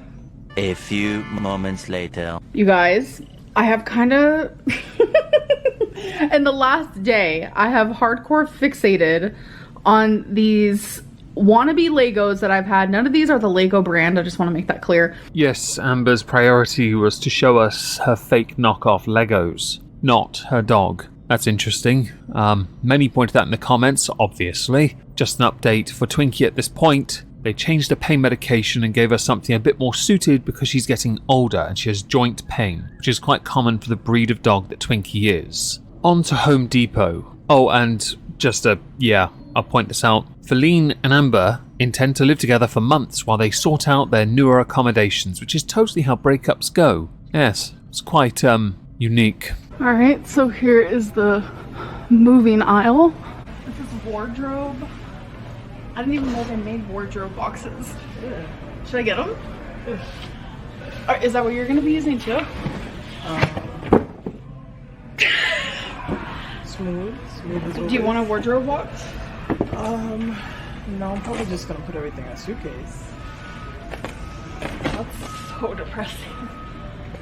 I also think though, for like dishes and stuff, we might get one of these. Now before Amber moves, she has a goal. Our girl has a goal. A weight loss goal. And to help her achieve this goal, for our dear dainty girl, she's going to Walmart. Next stop though is we're going to the Walmart because I want to get like a visual representation of how much weight I want to lose before I move. So I've actually never been to this Walmart before, so I'm a little, right now I'm in the PJs. This is super cute. I looked at the jewelry. Yep, I am in the journal aisle. I have to go to the arts and crafts section for what I'm really looking for. Oh, these are cute. You know. Okay, so I am in the art aisle and I have a few ideas, like putting balls in a cup. Then I thought of maybe adhesive gemstones on paper, but I think my final decision is I'm gonna get some of these craft sticks. You guys will see what I mean. So I did get some journals. Toxic gossip train. On the 20th July, Amberlynn Reid put out a video titled Breakup Update. I made a mistake and join Weight Watchers with me. Oh dear God, you really doing that one again? Are you gonna start counting calories and telling us what all the free foods are? Screw the 56 pounds, screw the popsicle sticks. I'm not doing good. I have to do something. I have to. Like, I have to do something. Something is better than nothing, and I'm currently doing nothing. So the best thing I know how to do is Weight Watchers. So, oh my God, I have like mascara, like literally all over my finger. It was like hanging off, dangling off. Ain't no dangling ankle, it's a damn dangling mascara. I am on my computer right now. We're gonna do Weight Watchers. I am going to join Weight Watchers. And it's better than nothing. Toxic gossip train. I'll be honest, at this point I'm not entirely convinced that is the case. Oh, and before I forget, Amber, when it suits her, likes to push narratives about what she really is or what she currently has. Everything, remember? She is the cauldron of Nurgle. For example, not long after signing up for Weight Watchers, she also said she had binge eating disorder, something which she's also refuted, but also said she has and refuted and says she has and refuted and says she has. You have binge eating disorder again. Honestly, I don't know. I feel like I have been binging. So I was told when I was in outpatient that you can binge and not have binge eating disorder, that there are people out there without the disorder who do binge. That's like only if you binge a couple times a year. But if you're doing it a couple times a week, then that's when there's definitely an issue. And for me, it's been happening a lot. Probably the worst my food intake has been in a very, very long time. I almost want to say worse than it's been in a couple of years. If anyone would like to estimate a guess in either the premiere chat or the comments down below as to how long it took Amberlynn Reid to quit Weight Watchers, do so now. You have until I get to 4 days. It took Amberlynn Reid 4 days to quit Weight Watchers, but it's okay. She has a valid reason. She has a reason that also happens to coincidentally be an excuse. When I'm on Weight Watchers, I don't know what it is, but I am like psychologically triggered into ordering takeout for my meals. Takeout, and I'm tired of having takeout every day. Hello. So I'm getting a late start to eating. I got some Panda Express. I wanted some Panda Express, and usually I get the 3, like that big plate where you get 3 like meats, vegetables, whatever it may be, and then you get rice and or chow mein. But instead this time I just got one of their like little bowls. So I just got some chow mein and their shrimp. But I also got an egg roll. I'm sorry, but their sweet and sour sauce with these egg rolls though are so good.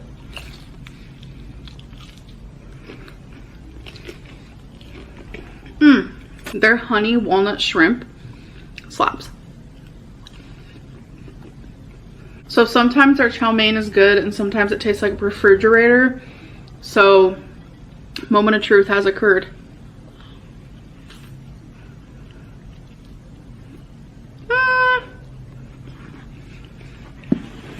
She doesn't taste bad. The final video of the month is titled Foodie Beauty Lying About Her Weight, Reaction Channels Are Biased and Air Fryer Pork Chops vlog, where in this video she showed us a grocery haul with a clip of admission, a rather amusing one, I'll give you that. Got some potatoes. I know I was just talking about carbs, but having 1 potato Never hurt anyone, I promise. Not only am I fat and you had to beat on my back, but like I choked on a potato and shit my pants and almost like died in front of you. Like, she also spoke about how she started on YouTube around 370. It was 369, I believe, actually, but we'll round up just for you. She also kinda goes to bat for Chantel, no doubt still trying to get back in Chantel's good books, because Chantel is senpai to the person who eats all the pies. Obviously, I'm not saying everyone's like that, but there is a portion of her audience and a portion of my audience who want us bigger than what we really are. And I'm just like, I don't get it. I don't understand it. It's weird, it's creepy, but I feel like you have to be in that position to kind of understand how it feels. And I don't want people to think I'm sticking up for Chantel. It's just like, no matter if you're a good or a bad person, I think that like, why does the topic of how big someone is always has to be some weird conspiracy and people trying to make it like a lot worse than it already is when it already is pretty bad? For the month of August 2023, Amberlynn liked to believe this was the end of her heartbreak era and that a new era was upon us. The thing is, she had assigned it a completely different title to the kind of era it has been for a number of months. The era it is called non-tent, as in non-existent content. Her frequent uploads can be considered that of someone trying to raise enough money to move and buy brand new crap because she intends to throw it all out. Beyond that though, she's still just doing the same thing inside the same apartment, rarely venturing outside whilst trying to tell us and convince herself she is amounting to something and her weight loss journey is going in the right direction. Oh, that was hard to see. That was sad. Update on my life. I finished my makeup. I went outside for a walk and it was nice. I came back inside. Like, I was in a good mood. I came back inside. I was okay. But then, like, I don't know. I just started writing poetry and I have not written poetry in a really long time. Like, writing used to be like really special to me, like, and I stopped feeling that way because of like outside things. Now within this non-tent era, she is also still doing the cottage cheese and that weak ass excuse for mustard thing, where she likes to eat baby food because anything with texture is haram. Alright, so I'm about to have some raw broccoli with cottage cheese, mustard, some leftover onions, and turkey kielbasa. This is my first meal of the day, and I prefer having this as my first meal because it's so freaking good. It's not, but you are welcome to delude yourself into thinking it is. As is well known, the single greatest meal to start your day is steak with a glass of whiskey. So I don't know why this is a hot topic, but I showed you guys me just taking a filtered selfie on my Snapchat, which this is something I do every day and I've done for years.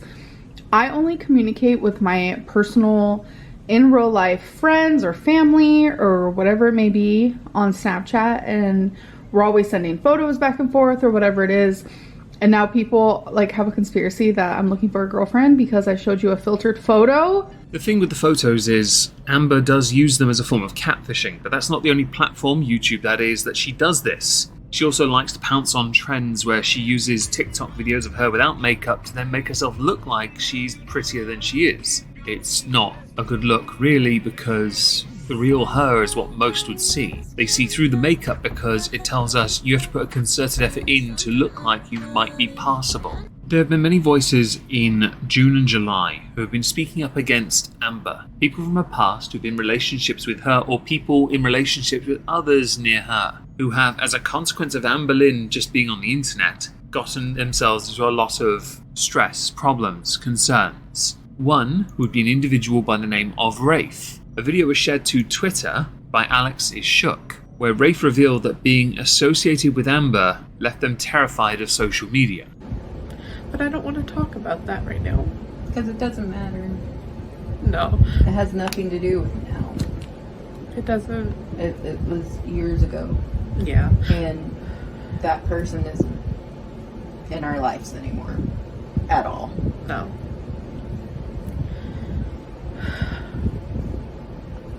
But, things still remain. The fear, the anxiety, the outright terror that I feel sometimes just even logging on to social media platforms, because I never know who's going to message me.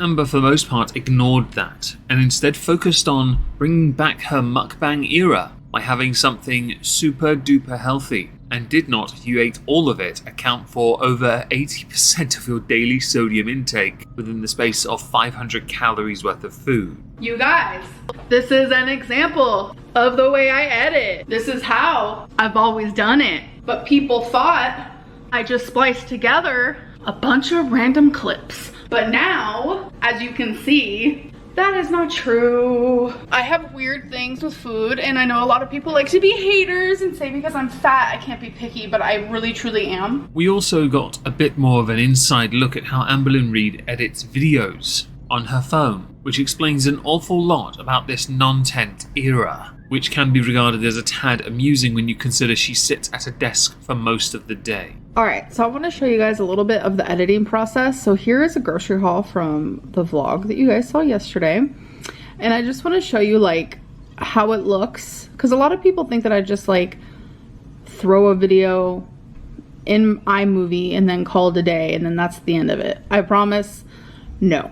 I take out a lot, and that's pretty much the gist of like what vloggers do, especially when you're just like a lifestyle vlogger. You're not... If you, Amberlynn Reid, are a lifestyle vlogger, then you are a lifestyle vlogger for agoraphobics, with attachment issues that are super morbidly obese and are deluded enough to think they can solve all their problems, yet have failed for over 10 years in the online space, harming others in the process by dragging them down with you. The editing style you do is not what other vloggers do. It is an option, of course. Many hire editors because they want a better quality of video, or they just go on the computer because they can make it better, says the guy with the cartoon. Because Amber needs to do everything she can to maintain a semblance of retention of audience. Now this is key. She has to clickbait the crap out of her titles. I say this because when I went through her videos for the month, I noticed the most replayed parts happen earlier in the videos. And then you usually have a bar indicating at the bottom where the timeline is. Yeah, the audience retention also shows. Hers dwindles about halfway through and drops right off throughout. She had been, for the past few months, making it a point to put the most clickbaity bit near the end. That's what you really should do to get the audience retention, or just be more interesting overall. But because Amberlynn Reid resides within her apartment for the time being until she moves into another one, all we get is clickbait. I started this video by talking about how she believes the heartbreak era is what she's going through and how she's going to be coming to a new era soon. I, of course, and many others refer to this as non-tent era, because she can't decide what the era is called. She also doesn't realise how long an era is. She's been producing non-tent for a number of years. She put out a video titled Goodbye Heartbreak Era and New Era Incoming.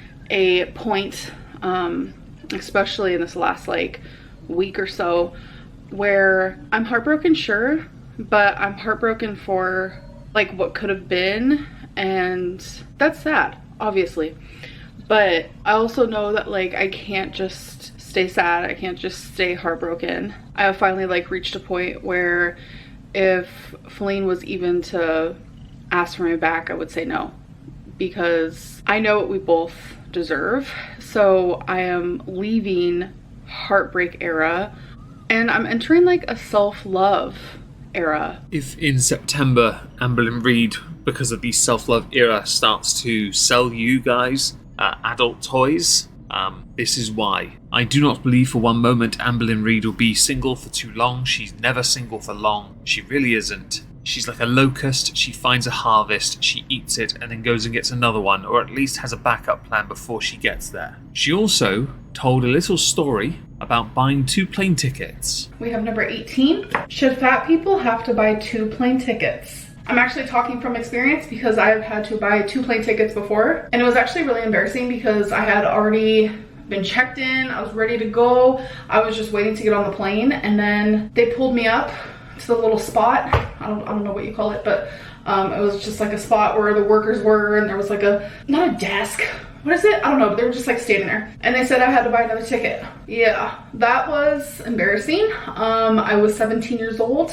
It did happen, yes it did, but it makes sense. In this same video, she also spoke about diets she will never do again on her weight loss journey. So we're gonna do number 26. What is a weight loss strategy you'll never try again? Oh, that's easy. Octavia. What was I thinking? That era? That's a no for me. All right, let's do another one. Anyone want to place a bet for how long this lasts before she does Octavia again? Type moment, type deal, type situation. I guess we now need to talk about, before we get to Becky, Spanky the bed bug. I'm calling him Spanky because it makes me laugh. Here is Spanky, as you can see. Yes, we have another bug type situation, type moment, type deal. Yeah, but Amber has an explanation for it, everyone. But we have some things to talk about, people. Trust. So Feline decides to buy a bunch of fresh fruit, which okay, queen. I should probably be eating some of that. But something that I've noticed is that when we buy, especially like bananas, I don't know what it is, we get a lot of gnats. Yeah, we do. And I'm telling you right now, if y'all have never had a gnat crawl on you, then okay. But for the last 2 days, there's just gnats everywhere. I mean, that sounds kind of exaggeration, not like everywhere. There's a fair share. And before I filmed the clip in the video with my hair in a braid, you guys are like, oh my god, she has a flea. I was actually in the kitchen doing the dishes. So a gnat said, hi, I'm going to place myself on your braid. And we've actually looked up like gnat traps, like you can like make them. Not working, just gotta say that. So if anyone has like any recommendations of what to do, let me know. But yeah, there is no fleas in this house. That will not happen under my roof. Since we know from all previous girlfriends that you don't really do much in the way of cleaning, and that includes your own personal body hygiene, it is highly likely you are now talking out of your rooty tooty stinky booty. Last month, we spoke about Becky. Now, we spoke about Becky because Becky had held back because of an agreement with Amber, but Amber continued to throw shade at Becky, so Becky decided to speak up. I know there are accusations that Becky might be a grifter. I'm going to save that for a separate video. But Becky had received a huge amount of support from people in the form of super chats and donations via Venmo. Let's see. Just wanted to congratulate on the 600-pound weight loss in 2021. Well, you know, it was life-changing. And I thought it would be a lot different, honestly. And as far as talking about my ex, I don't know if I can date ever again because I've just got so much trauma and PTSD coming out of that. I feel I'm ruined from being in relationships. I haven't really been with anyone since, and whenever I would try to talk to people, I would slowly stop talking to them. I'm terrified. I'm so scared that I'm not enough, and what I bring to the table isn't what anyone would want. I have a massive sweet tooth. Hands down, I bet you I could eat a whole box of fudge rounds, which are 8 in one box, in one sitting. I know I could. Like, I literally know I could. That is how bad my sweet tooth is, and how comforting sweet food is for me. Like, it is so comforting, like a whole other level.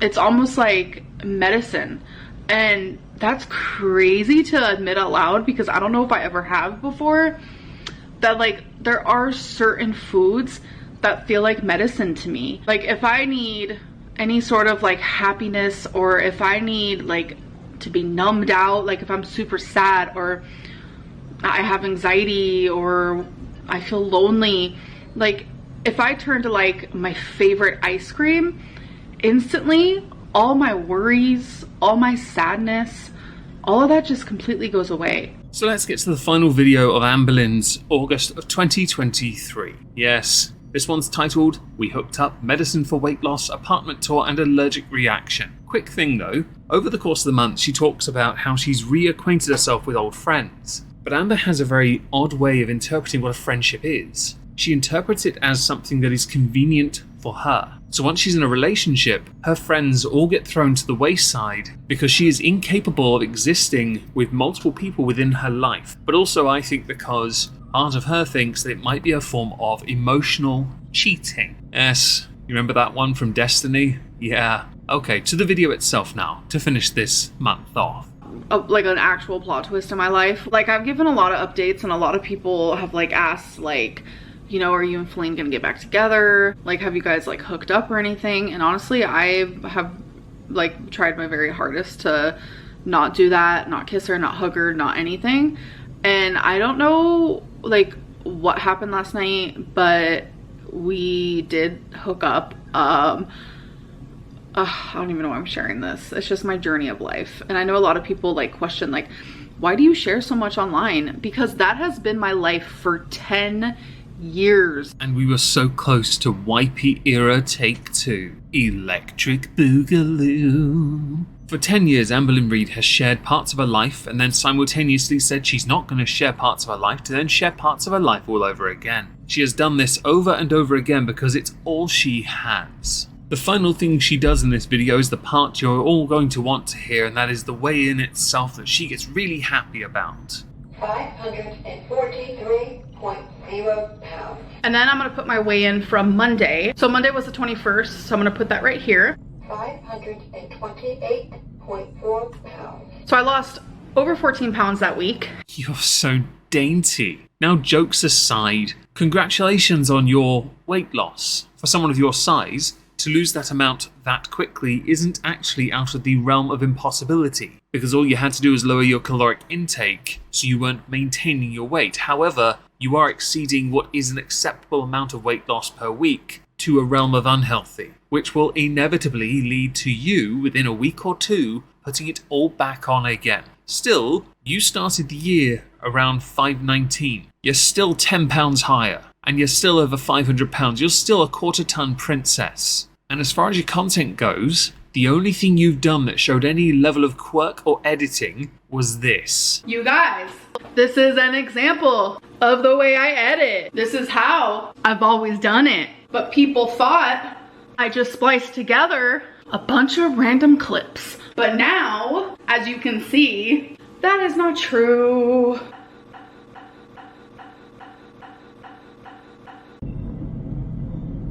Throughout the month of September 2023, Amberlynn Reid was not the most present on YouTube.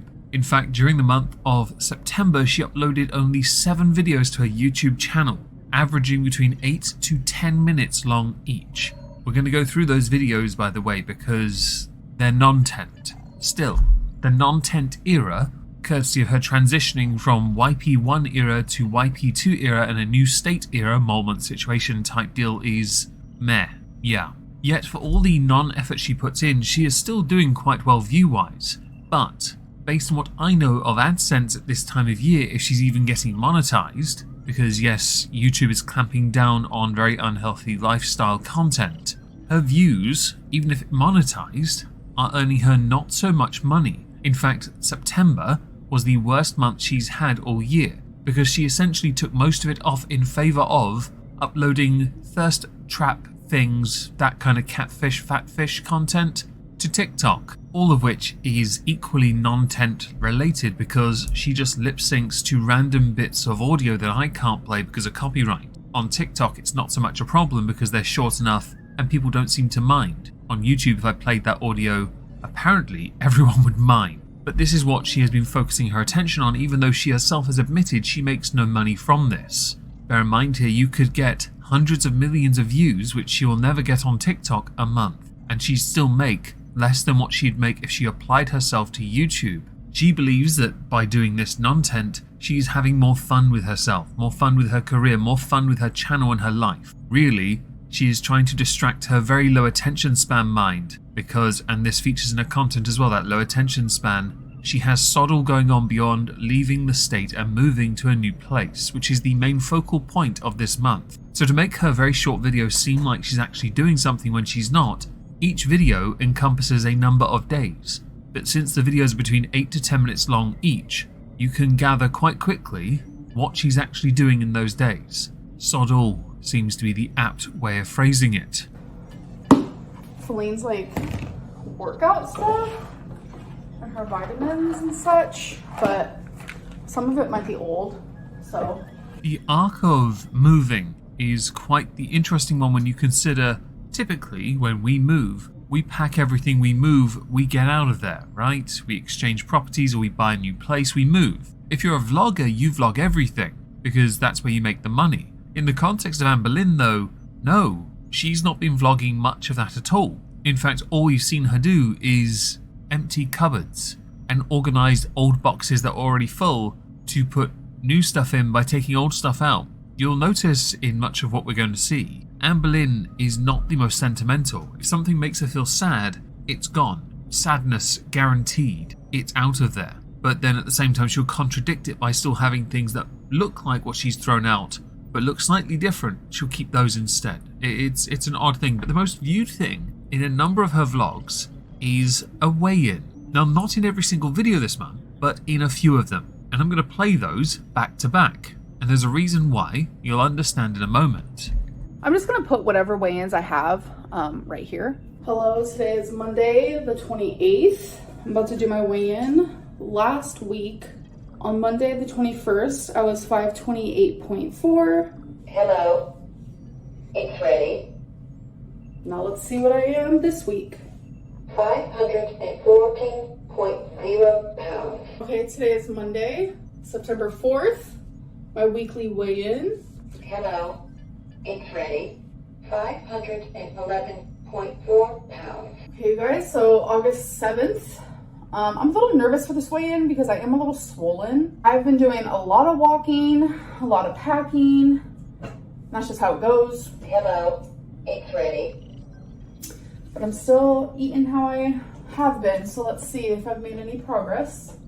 510.6 pounds. So my two main points of criticism with that. Firstly is that she only did 3 weigh-ins for 7 videos in the month. There's a reason she stopped. I'll show you that soon. The second is, she didn't show us a weigh-in at all. She uses the same scales that Nicole uses that declare a weight, and it seems to be going down. That was in the first, second, and fourth video she put out of the 7 during the month of September. We don't see her on the scales. We don't see anything. She intentionally angles it at the ceiling rather than have the camera angled where we can see her get onto the scales. Either that is because she does not actually weigh that much or weighs more, or because she doesn't want to be mean to high heaven because she knows if we see her waddle onto those scales, it's going to look like an accident waiting to happen. So I don't really consider these quarter-ton princess weigh-ins to be valid in the slightest. In the last video she put out in September, she was asked if she'd been doing weigh-ins. And here's the answer she provided to the quick-fire question. Next question is, when is the last time you weighed yourself? I actually have not weighed myself. Oh God. I know for sure it's been at least like 10 days, maybe more. It is the belief of the majority that the reason Amberlynn Reid stopped the weigh-ins was because she likes to contradict herself on a regular by saying she wants to share more, but when she shares too much, she gets a lot of criticism and then feels like she's sharing too much, so she should stop sharing. A lot of SH words then, I might have fumbled a little. If I develop a lisp, it's because of that. Amberlynn Reid's moving arc is something we should probably get to after we get to the fact that Amberlynn Reid has been courting another individual while simultaneously re-hooking up with Feline, who, she's leaving for this person that she's in love with. Here are relevant clips now. And trigger warning, yes, Amber does in fact have a hickey underneath her chins. Hey guys, welcome to a new video. Just things that I'm going through. And no, this is not a bruise. It's exactly what you guys think it is. Whatever. So a lot of people were asking, where's the hickey from? Which is kind of going away. They're from Feline, which brings me to the next question. People are asking, are we still hooking up? Yes. There have been quite a few people asking, like, how can you move on from Feline when you were so deeply in love with her? And honestly, I don't know how it happened, but I did fall in love with someone else. Just for those who don't know the cycle of Amberlynn Reid, when she gets with someone, she likes to break them down so that she can control them. She did it with Destiny and then did it to Becky. A real sign of those commitments to her was that when she was bedbound during both of their relationships, they did everything for her. She'd just buy them some random tat to keep them nice. This couldn't be said true for Wipey or Feline. Amberlynn Reid, though, when breaking up, will still live with them for a time, while simultaneously looking for another place to live in a different state. Before she's even moved in, she will have found someone else to be with. She did it with Destiny, she did it with Becky, and she's done it with Feline. However, it hasn't all gone her way, and yes, one of those that she was hooking up, trying to hook up, trying to get with, in love with, whatever.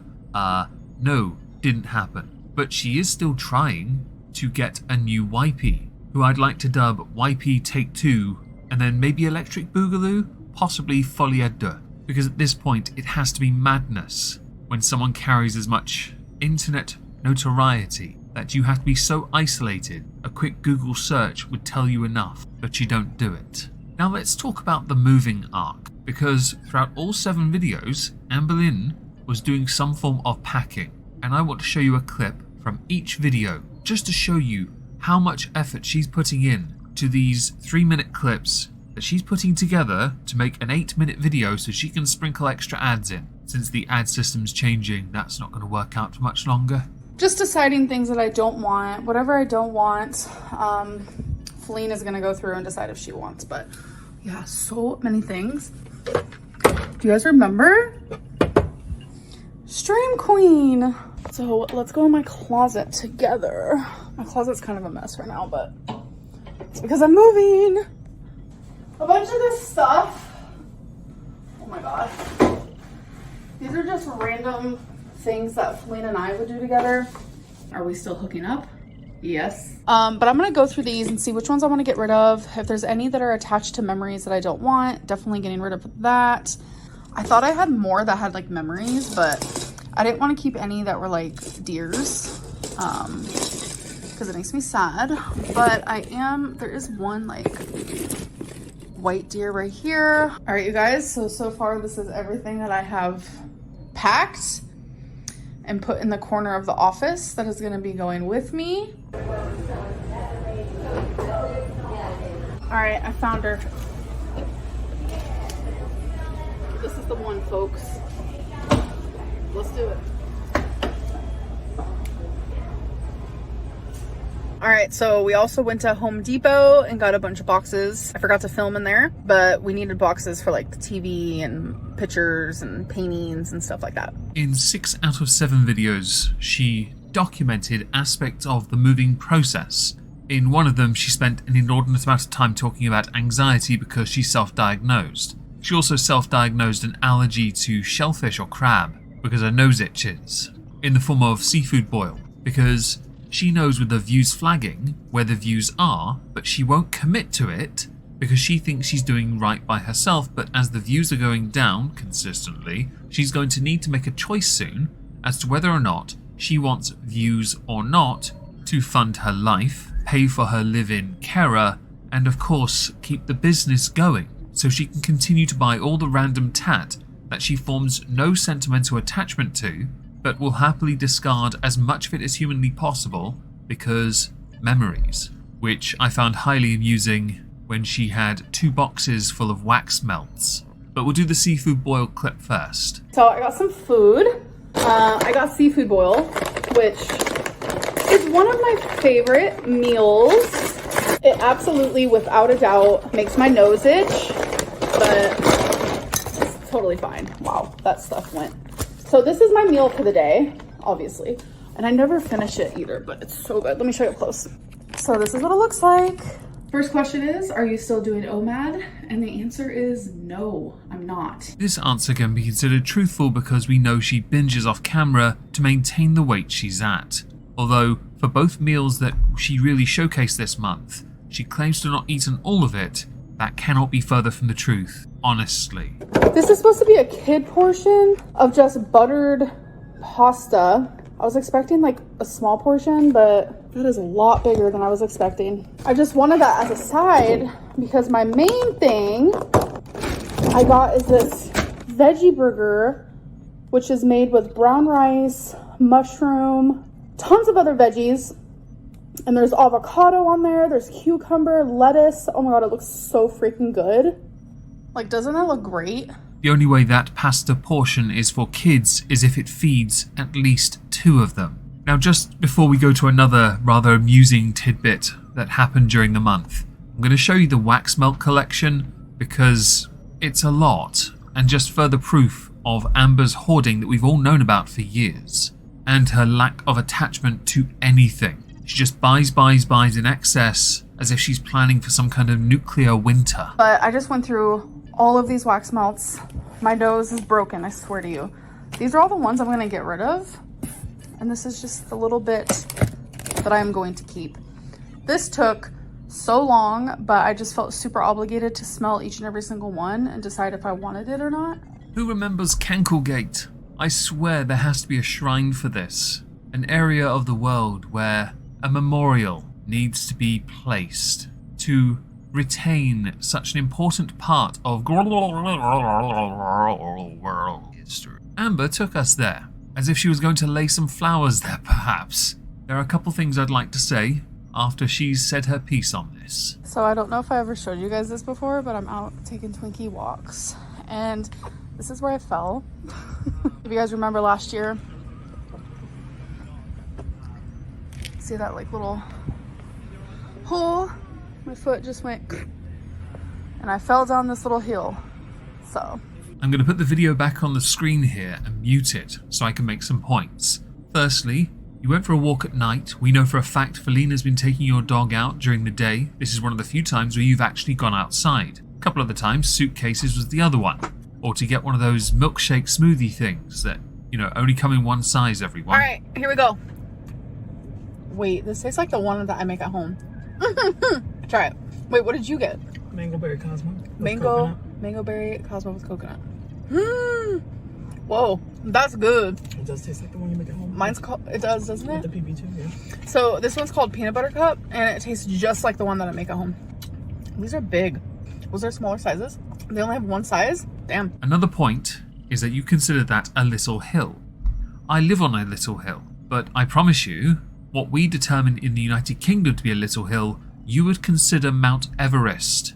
That is not a little hill. If it was, you get a core workout just walking up it, and you don't. The whole Canklegate situation moment type deal thing was your fault, because you waddled too far to one side at night and you couldn't see where you were going because there wasn't enough lighting.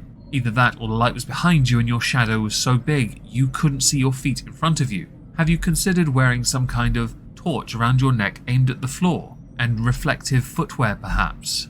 That might have helped. A torch would have worked wonders for you. While during this month I can fully understand, respect and appreciate one is preparing to move so there is less time to make content. When she does make content, she is still doing the exact same thing she has done for the past 3 years. Living like an agoraphobic, doing absolutely sod all, telling us about her day but showing us nothing in the process. As if her existence is a giant video diary, but the giant video diary just shows unrealized potential where she could be more and chooses to do nothing. The only thing that's uniform in her videos beyond that is that she starts each and every day the exact same way. Hey guys, so it is the next day. Hey guys, so it is the next day. Hi you guys, it is the next day. So it is the next day. I would say this is disappointing, but Amberlynn Reid by definition has become disappointment. Thank God we're nearly done with the year. October 2023 is an important month for Amberlynn Reid. It is important because she was more active. Her views weren't as good, they haven't been very good for a while, but she was more active, not only on YouTube but also on TikTok, where she posts thirst traps and other content which I'll show some of later to drive home a point. The Kentucky non-tent era is coming to an end early in this month, and the Oklahoma non-tent era begins. It begins alone, but not alone, and I'm sure given more time, those that are with her will be on camera as well, because she'll need them to have them on blast so that more attention comes her way. So her continued poor decision making in her non-tent era really gets some oomph and ups those views. October also marks 10 years for Amberlynn Reid being on YouTube. When she started, she weighed about 365 pounds and intended her YouTube channel to be a weight loss diary. 10 years later, she is 511 pounds at the start of this month. That is quite the commitment to the cause. She has rised, plateaued, and is now going through a steady decline. A decline of her own machination because she couldn't be asked to simply do what was right for her. So we'll start the month with The Movers Came, Furniture Is Gone, Starbucks Order and Publishing My Writing vlog, where she got 6.8k downvotes to 910 upvotes. And the top comment, rest in peace to the office where she worked countless hours assembling Legos and sitting at a standing desk. Hello, welcome to a new vlog. Welp, I'm sitting on my bed. We have no sheets on her because the moving company comes today. So this is currently my office with all my stuff in it. So this is literally everything. I moved in this apartment with cancer and I'm moving without it. Amber spends the first half of the video going around the apartment, telling us about the memories but not telling us about the memories. Yeah, it's kind of tragic. As if this is vlog material, right? The most replayed part though is the Starbucks order, and there's a good reason for it. Hello, hi. It is the next day and I'm super tired. It was a hard night's sleep for sure. And I really wanted caffeine because there's a lot of things that I have to do today. And I usually get a chai tea from Starbucks, but for some reason, no Starbucks around here has the chai tea. So I got coffee for the first time in a hot minute. Coffee gives me anxiety, so that's fun. It's just like a blonde coffee. Caffeine also gives me anxiety, so I don't touch it. I avoid it like the plague. Starbucks blonde roast coffees, a 16-ounce grande cup of the coffee contains 360 milligrams of caffeine. The daily recommended amount, at most from the FDA, is 400. If you get anxiety from caffeine, I don't recommend drinking a blonde grande. I really don't. I keep mine at 0. I would highly recommend you do the same. Just because you can't get chai tea doesn't mean you want to give yourself some palpitations. Although since most of your diagnoses are self-diagnosed, this is a tad tragic. Oh, and we'll finish this video with a mini mukbang before we go to the next video. I don't know, but that's okay.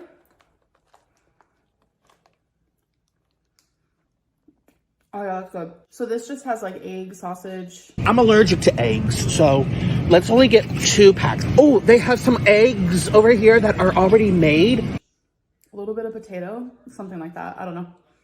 It's pretty tasty. Considering Amberlynn over the past 3 years is putting on even more weight to lose a little to put on more weight to lose a little, I am somewhat surprised with her views dwindling. She won't just go back to doing mukbangs because she weighed less half the time, but also got more views. She seems adamant that the path forward that she is forging, new Lynn, new non-10, in new state soon, is the better path for her to prosper. But the reality is, she's not making as much money as she used to. So there's no version of this where she will benefit unless she plays to her strengths. But also for this to work and for her to prosper, she needs a partner on screen so she can belittle them, buy them crappy little trinkets, and base her life around their interests, while claiming it's all quirky and cool. Yeah, that's content too. On to video number 2, titled Weigh-In, officially leaving Kentucky and 15-hour road trip vlog. It got more likes than the last one, and many comments at the top, although this could have been moderated, seem to be more positive. Although I want to draw attention to the fact her ex drove her for 15 hours to her new home. Yeah. Okay, so I'm about to weigh myself, which I have not done in like a month. I don't know. Last time I weighed myself was like 5'11". I might have gained some weight, so let's do it. Hello. It's ready.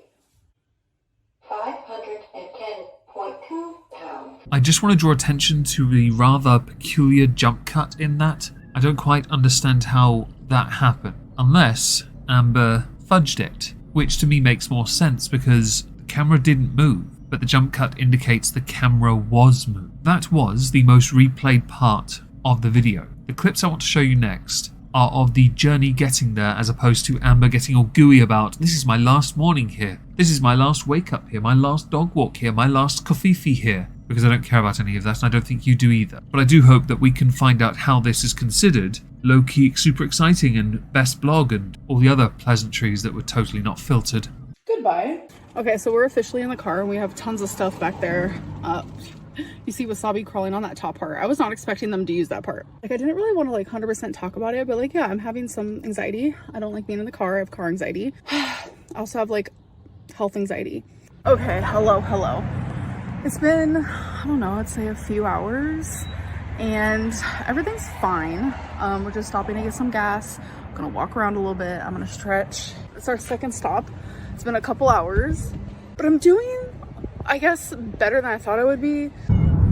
Going over a bridge with some pretty lights. Okay, so I'm in some random bathroom in Waffle House.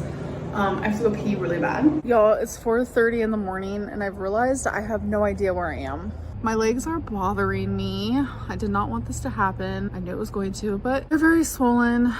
Is life real right now? Hello, it is daytime. I am so tired. We stopped one or two other times. I didn't vlog. I've just been in my own little head. That is arguably the most exciting thing Amber has done in 3 years. It's just a shame her version of this kind of travel vlog is less in-car entertainment, where she would undoubtedly have fallen asleep or spent her time TikTok, Snapchat, or doing Q&As, which if she did one I didn't see it, to instead just fall asleep no doubt. But she did make it. Congratulations Amber, the Oklahoma arc begins anew. Non-tent take 2 everyone. Electric Boogaloo. Y'all, I've officially made it to my destination, so I'm going to end this vlog, and I will see you guys in my next one. Bye. And in her first video there, titled First Day in New Apartment and New State, She's Gone and Target Haul Groceries, Amber did absolutely sod all. The most replayed part was her buying groceries in fact, and that was it.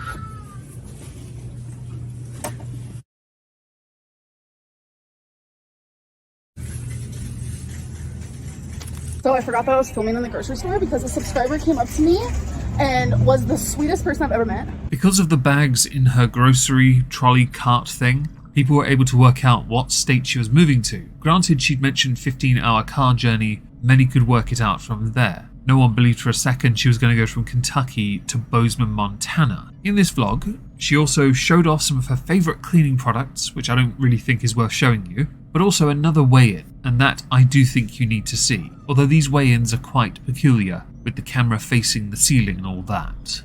Alright you guys, new apartment, new bathroom, that means new weigh-in. Let's do it. Hello. It's ready. Hello, hello. 508.8 pounds. The next clip I want to show you concerns Amber reminiscing about losing Feline. Now, there's a reason for this clip, and I'll explain why afterwards. Things have been very, very, very, very up and down with her. Like, either way, I'm losing a very, very, like, special person to me. Very, very important person to me, and I'm losing them. And it's hard, and I'm trying to, like, just be okay with being alone. On her TikTok, she's been posting these videos with music in the background. Emotional, emotive to sympathy music, that kind of crap. Bitch, you sat there and you've added that music to that video. Very short clip. There will be no sympathy because anyone with an IQ over 1 with 2 functioning brain cells would have noticed you still made the effort to make that and upload it to TikTok. There is no sympathy to be had with someone begging attention. The next video I'd like to show you is called What State Did I Move To? As if no one knew already. Spending time with my mum. And let's go to bingo. The most replayed part isn't the bingo itself. The most replayed part concerns Amber learning to adult. Because it turns out, after all these years of always being in relationships, Amber doesn't actually know how to do anything remotely adult on her own. So I'm going to show you that first, and then I'm going to show you Amber playing bingo, because I actually found that to be quite wholesome. Wholesome? Wholesome, that's the word. You guys, I'm about to use this washer for the first time. I don't know what I'm doing. So it's like one of those Samsung, like, touch. I don't know. It's like technology. Okay, we're good. Oh, there's like a little max level. Not me being a boomer. Is there a place for me to put these guys? All of my dirty clothes are in here. There is something I want to include from earlier in the video where Amber confirms the state she's in. Granted, we already knew it, but I do want to make a point. A lot of people are like, where are you moving? It's not that I was like keeping it a secret. I just haven't felt compelled to share, but I live in Oklahoma. I'm now going to install something into your head you're going to hear a lot, or will have heard a lot and not noticed. Amberlynn finishes every sentence with a question. She sounds like a wannabe Valley girl. Now onto the bingo, where Amber's mum actually had a suggestion for her.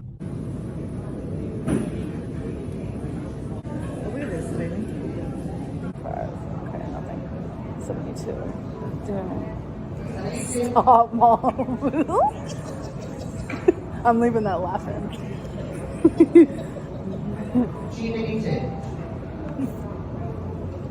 Oh my god. Should have filmed when I yelled bingo. To the next video, titled I'm Single and Drinking in My Closet, My Electricity Got Turned Off, Cook Breakfast with Me. This demonstrates a number of things. Firstly, she's a lightweight when it comes to alcohol. I got two of these like buzz balls. I have no idea. They're like chillers. This is pineapple colada chiller and this is a choco chiller. And then I got a 6-pack of the mango White Claw. Oh, bitch. Wait, 10 out of 10 recommend. Wow. So the rest I'm just gonna put in the fridge. Now it's time for this guy. It says to shake well. Whoopsies. Oh, that's good too. Why am I this person? Oh. Why am I this person that gets super red when they drink wine? I'm now on White Claws. Mango's the only one I could drink. Mango's the only one I could drink and not gag. All the other White Claws make me gag. I'm single, getting drunk in my closet. Second, Amberlynn Reid is forgetful, but also doesn't know how to adult. So random fact about me is I pay all my bills on time. I'm very responsible in that way. But I must have been like so much on my mind that I forgot to pay like the setup fee for electricity. So my power went out today and I was like, what is happening? There's no storm. Like this has always been my fear, like forgetting to pay the electricity. And her breakfast is trash. I think I'm gonna have some bacon. I'm also gonna grab my eggs and my scrambled eggs. So I'm gonna grab the garlic salt. So the bacon I use is pre-cooked bacon, but I just love the texture of it. I just wish I would have had like a little bit of spray so they wouldn't stick, but it's okay everyone. Amberlynn saves the video with another one of her stellar meals that is totally not baby food. Hello. So I'm hungry. Oh. I'm desperate for food. I don't really have much to eat. Okay, so I usually get the Daisy cottage cheese, but my mom's like, get this one, it's so good. Let's try her. So I've officially drank both buzzed. I'm on my second can of White Claw. All right, let's do a bite with a little bit of mustard, like a... By the way, those earlier cocktail drinks, the Buzzballs, are around 17 to 18%. And White Claws, I don't even think they register alcohol. They're so bad. Now, what we want to do when you're Amberlynn Reid, you're in an area that's known for storms, which you're afraid of, but simultaneously not of. Okay. Isn't it pluviophile? Is that the word? Yes. It's funny what you say you are when you're with partners. Didn't you also say you were a gamer at one point? Anyway, Amberlynn Reid has very addictive personalities. So what you want to do when you have that kind of personality is take her to a casino. In a video titled My Love Life Sucks, I'm Not Dieting, Let's Go to the Casino! !3 vlog with 6.5k downvotes. This one was not well received because of that addictive personality and the concern that she's going to erode whatever she has left in resources with this addiction that she will inevitably have. Okay, so this is probably really silly to some people, which I understand it's gonna be, but my bucket list. I've always wanted to go to a casino. I know that's like so weird, but it is something on my bucket list. And we're doing it today. At the casino. Oh my God. I'm trying to get you to go to church. Oh, is this my credit right here? Sheen thingy. The most replayed part of this video is another one of these random bits I don't quite understand. I'm going to play it and we're going to try and understand it. Hello, it is the next day. So I have not even used my bathroom door, which is right here, because I still have these that I have to get rid of. There used to be so many, and you're supposed to set them out for trash valet, but I feel bad, so I've only put out like 1 to 2 a day. So the pile has very much lessened, but it's happening very slow because I just don't want to bombard them with a bunch of boxes. And then my grandma actually let me use this mattress for when I first moved in because my stuff wasn't supposed to be here on time. But it's finally getting picked up today, so I'm actually going to be able to use this door. I actually need to set out these guys tonight for the trash valet, just these 2 right here. Oh my God, look at all this space. It can be argued in this month she's made more content than she has in 3 years. in the sense of actually going outside and doing some activities, along with, of course, things being removed from the apartment. The final part of this video I want to show you concerns a family traditional meal, which, upon close inspection, looks like, and it probably is, derived from any student meal handbook, in the sense of if you have ingredients, throw them into the pan. The result is apparently delicious. My mom and her boyfriend are coming over and we're gonna cook grandma's recipe. I've actually made this on my blog before. It's just like a family recipe. So for the recipe, you need soy sauce, eggs, scallions, bacon, and spaghetti. That is literally all you need.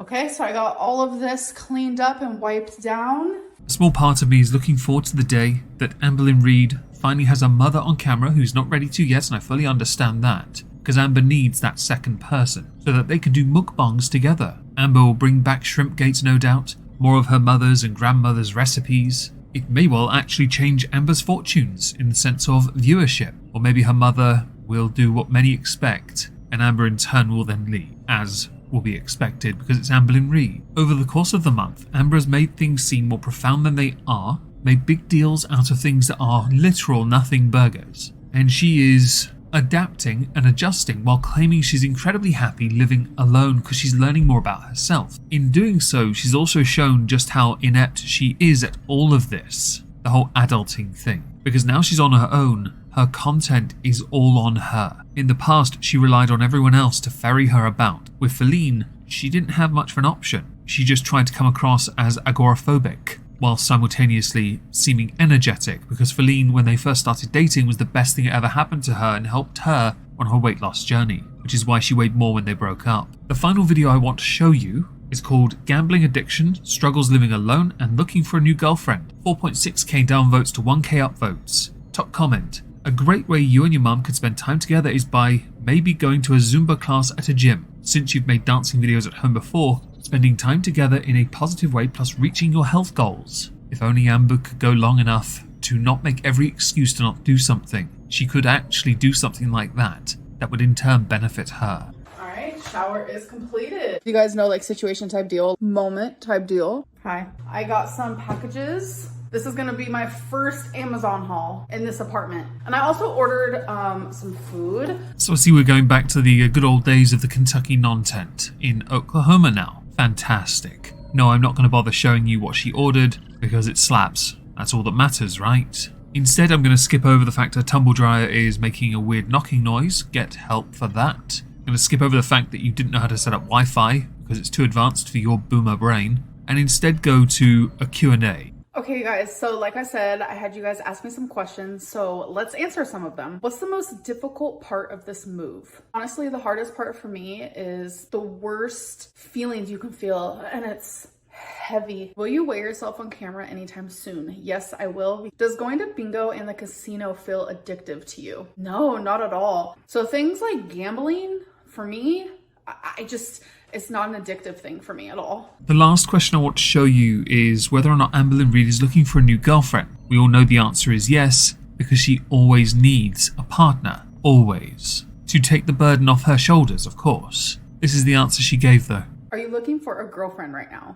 No. I want to be single. I don't want to be in a relationship. It's not something that, like, I'm looking for, which is crazy because it's like, I feel like I've always been in a relationship or just like looking for one. And right now I'm like, no. There is some love life drama behind the scenes that I'm not going to talk about. Things that I do deal with on a day-to-day basis, which could probably seem confusing now that I've even brought it up. She finishes this video by teasing 4 subjects as potential story times for the future. Now, I find this fascinating because I've got to do November at some point, which means I will undoubtedly have to find these very important questions, 4 to be exact. The following questions for that matter. So there are 4 more questions that I will not be answering, but these are questions that I will be talking about in the near future. Have you ever been asked to be on a reality TV show? What was the psychologist you said you were going to that specialized in something. What couldn't you tell us during your weight loss surgery journey that you can share now? And what was the thing that you were going to tell us once you moved? So all of that is going to be answered soon. There's just no way, because most of this is like story time-esque, so there's no way I can answer all 4 of these questions in this video. I'm going to press X to doubt now that she'll answer any of that in a story time and instead make it a throwaway comment at some point within the month of November's non-tent in Oklahoma. We are into the final month. I know, peak excitement. God, the tragedy of it all. It has been a long, long year, especially for somebody like Amberlynn, whose era of non-tent is still going strong. Yay! So to start this month off, we're going to go with a tipsy Q&A over Instagram. This is one of those warning signs where perhaps she should consider being more present on YouTube because she can't monetize the Instagram crap and her income is diminishing. What makes me feel most confident? This filter. I use it all the time. Literally all the time. Okay, so based off of your question, the answer is no. Because your girl can't drive. She don't have a license. So we don't do illegal things over here. Okay, I've tried to focus on this Q&A.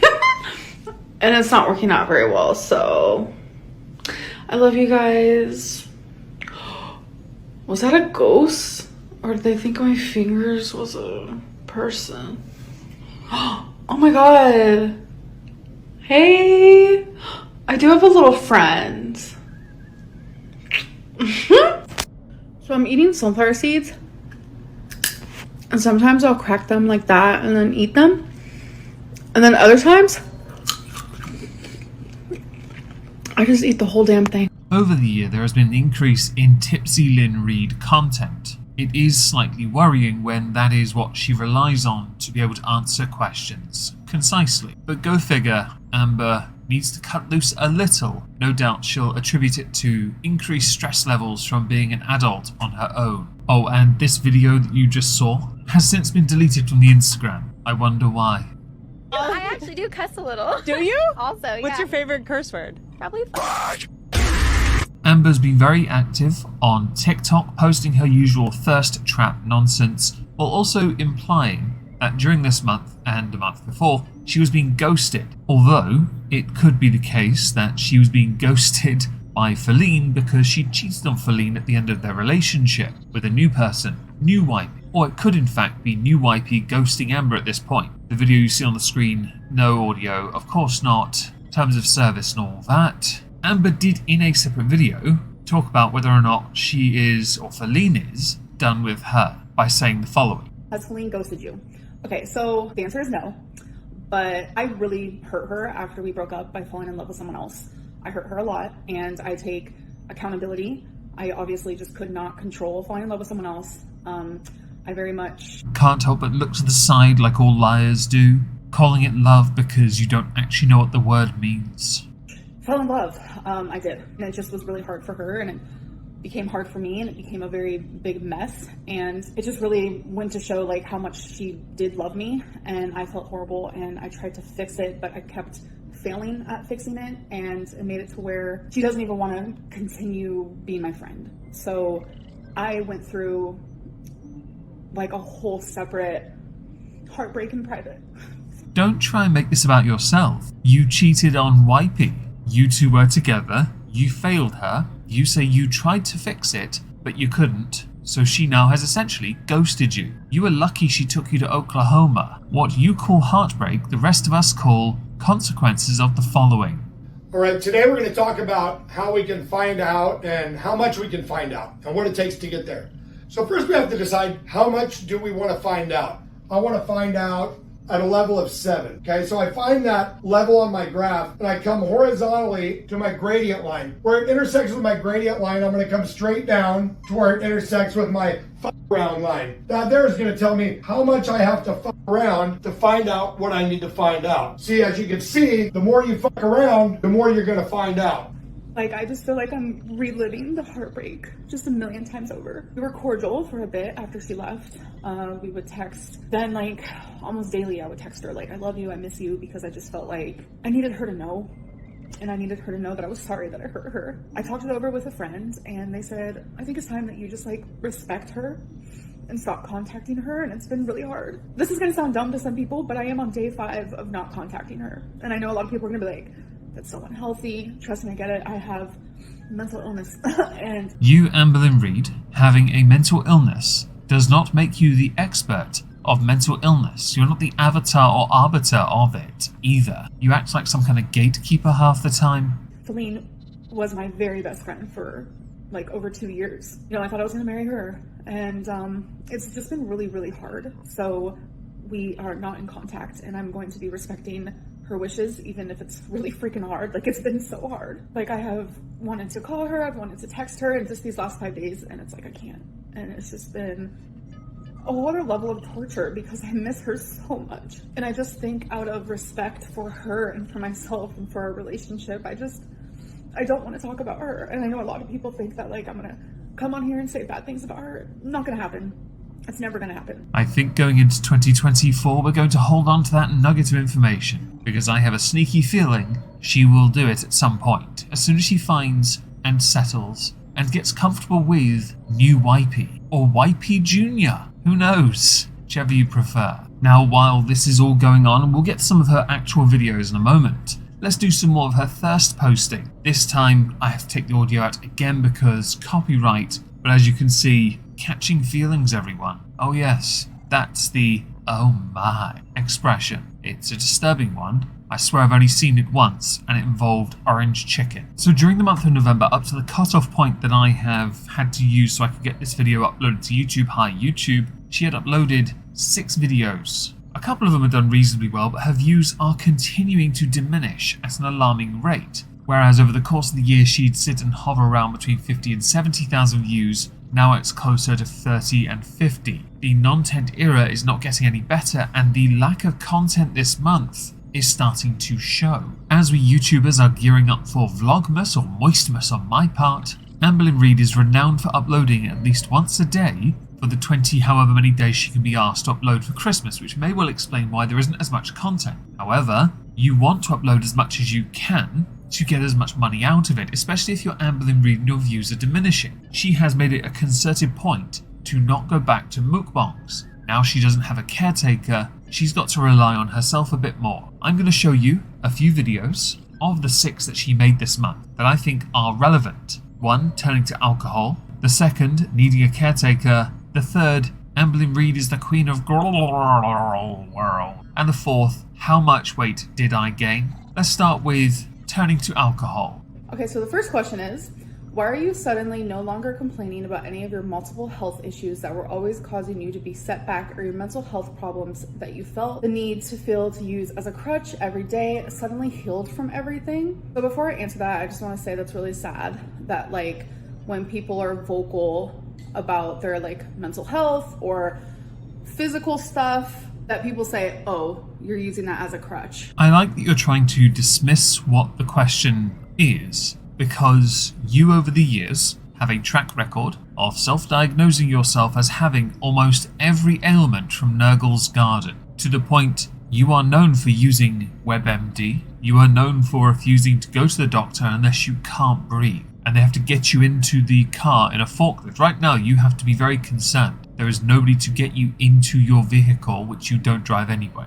or a vehicle. So you are effectively going to start walking the path of gaslighting to dismiss the queries because you self-diagnose. And then you make it very much all about your personality, which is a crutch. Do you think it's wise to be drinking all the time with all the medications you are on? I actually am not on any medications at all. I can't tell you the last time I took a medication. It's been months since I've been off of like anxiety medicine or for my bipolar, but I actually am taking a break on the whole drinking thing. The Instagram Q&A does her no favors here. Also, BPD medication, you're off those? Were you just popping extra multivitamins? I know you say you film things months in advance, so this could well be a more recent video and you've run out of your back catalogue. But let's face it here, that's a load of baloney. To the second video, needing a caretaker. The part I'm going to play next is the most replayed part of the video. There are 2 parts, but we'll play one and then commentate and play another and commentate some more. which is literally my most favorite thing right now. Gatorade Zero Glacier Freeze. This is my last one, so I'm gonna enjoy it. I also have the fruit punch one. This one, it's okay, but this one by far is the best one I've ever had.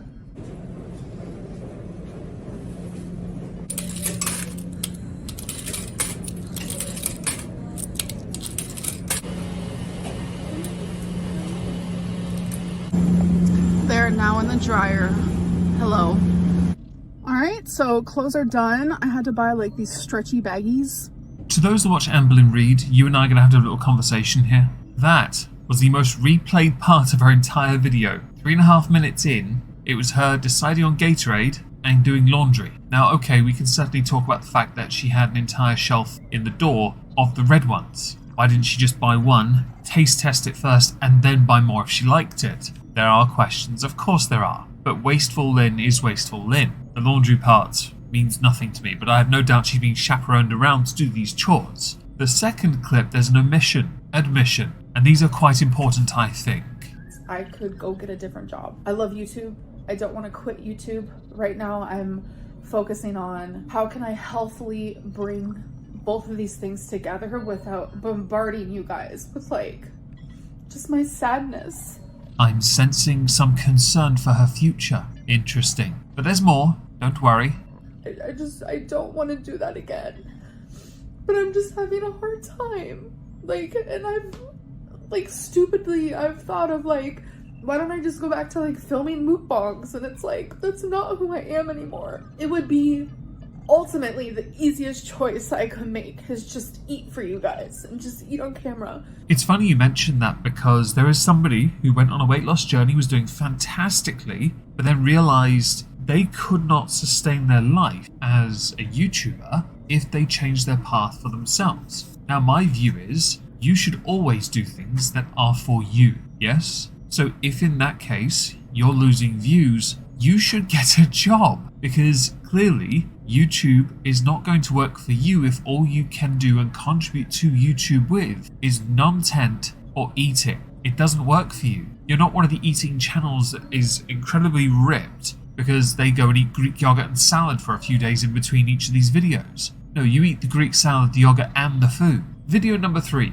Amberlynn Reid is the queen of world. This one does not have a most replayed part, but it does have 4.1k downvotes and not even 1,000 likes. So let's just find out what the best part of it is together. So let's see if it fits me how I want it to.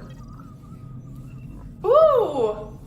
So far, so good. It actually fits exactly how I wanted. It is a little longer than I wanted, as you can see here, because I wanted it to be like right here, but I'm totally fine with that. Wow! Y'all, I have had this dang crown for ever. It was during the time where everyone just like kept saying like, oh my god, Feudy Beauty stealing your crown. You know, if your views keep tanking, you could well be overtaken by the person paying for her viewers. The Beezer Queen, as it were. It could happen. You never know. Never say never. The final video of note. Yes, we're doing this. How much weight did I gain? Yet again, no timestamp or indication in the video with a most replayed part to tell me what it is. But I did find it 2 minutes in, a weigh-in. Amber's weight has fluctuated from 520 something this year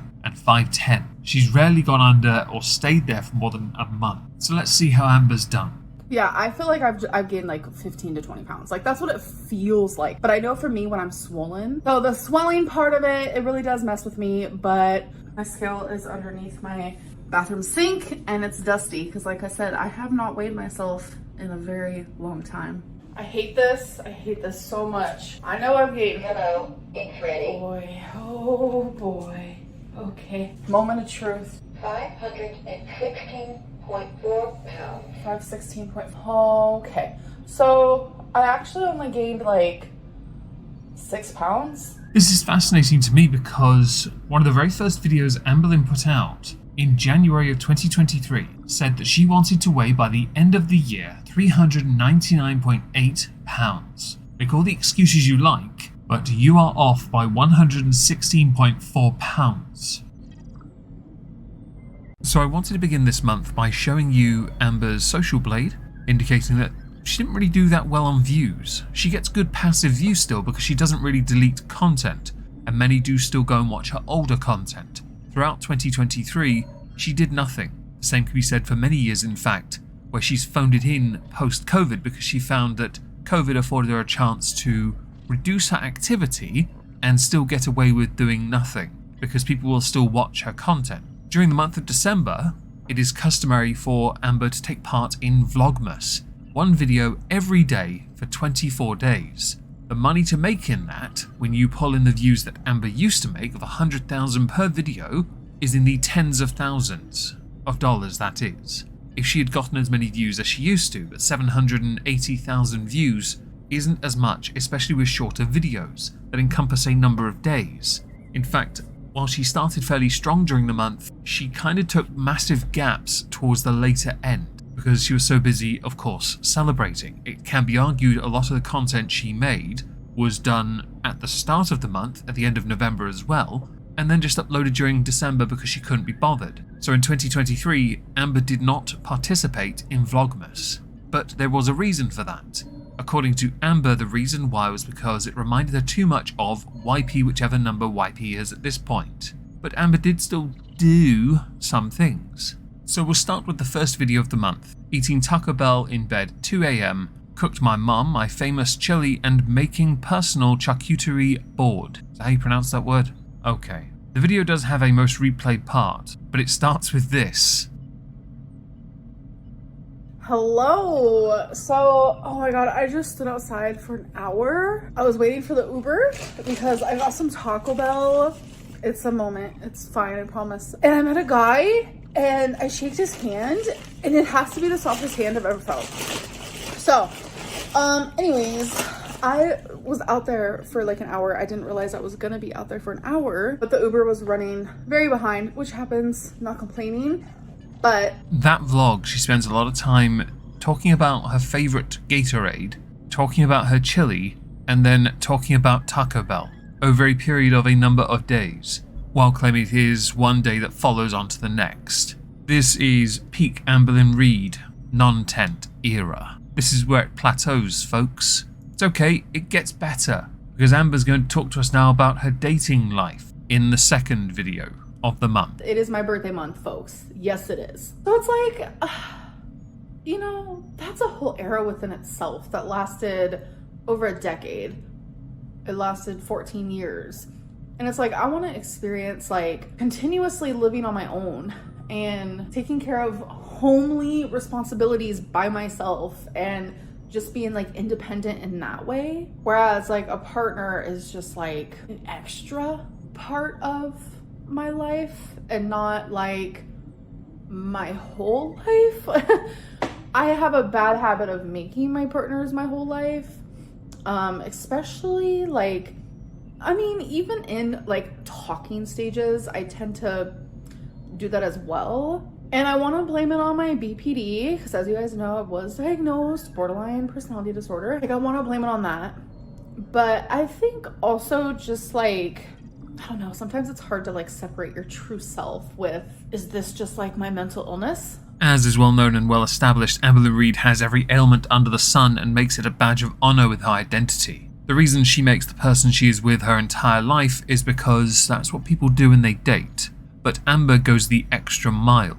For a little while, until she gets them under her thumb. Something which didn't happen with YP whichever number they are. That was the most replayed part of video number 2, by the way. Amber, after a few of those blitzballs, trying to seem like a philosopher and failing miserably. Video number 3, titled I Got a New Piercing, Let's Talk About My Boyfriend and My Hidden Talent, is equally non-tent era styled, with the most replayed part being the following.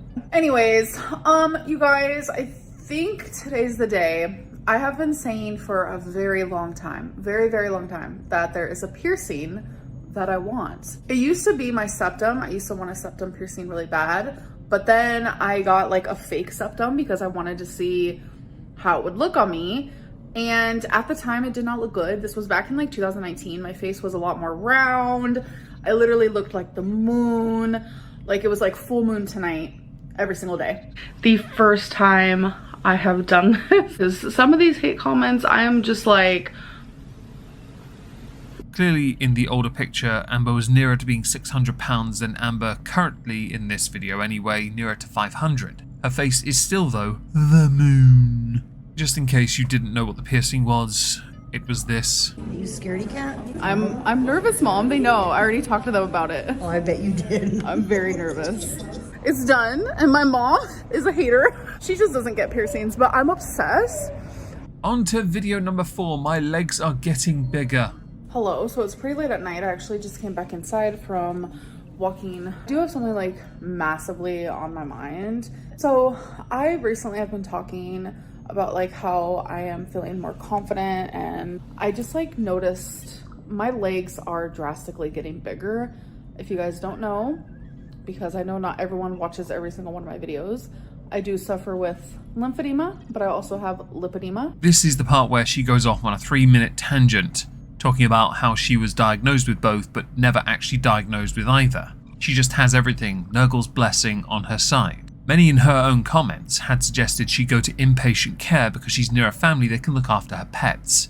But Amber won't do anything that she can't control, and nor will she actually do anything that requires any amount of effort on her part. And as I'm making this in 2024, we both know I'm right. And I just noticed today that like they are getting bigger. I'm scared.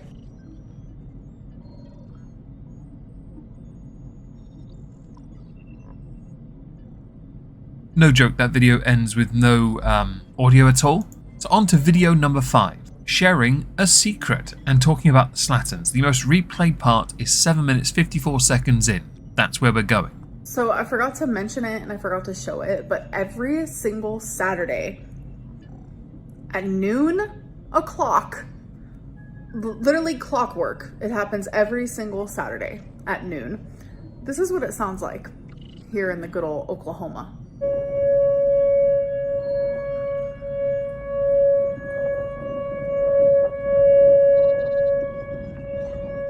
That alarm going off is vastly more entertaining than the rest of her content. We're going to skip over her comments about Amy and Tammy Slatton and their successes, putting her to shame, and instead skip to a video I made because of Mr. Snowflake, something which will follow up with my video with comments from Amber, because Amber does have some comments about it. But being Amber, she thinks herself above it. But to my video first, because I'm more articulate than her. Recently, Mr. Snowflake put out a near 2-hour interview with Casey. Within the Content Constable series, I have mentioned Casey before. Casey was a lot younger then, though. Casey is one of Amberlynn Reid's exes. Casey is now female to male transgender. Casey, during that interview with Mr. Snowflake, made a number of statements, and the one that really stuck with me was the age gap when asking for imagery. An accusation, of course.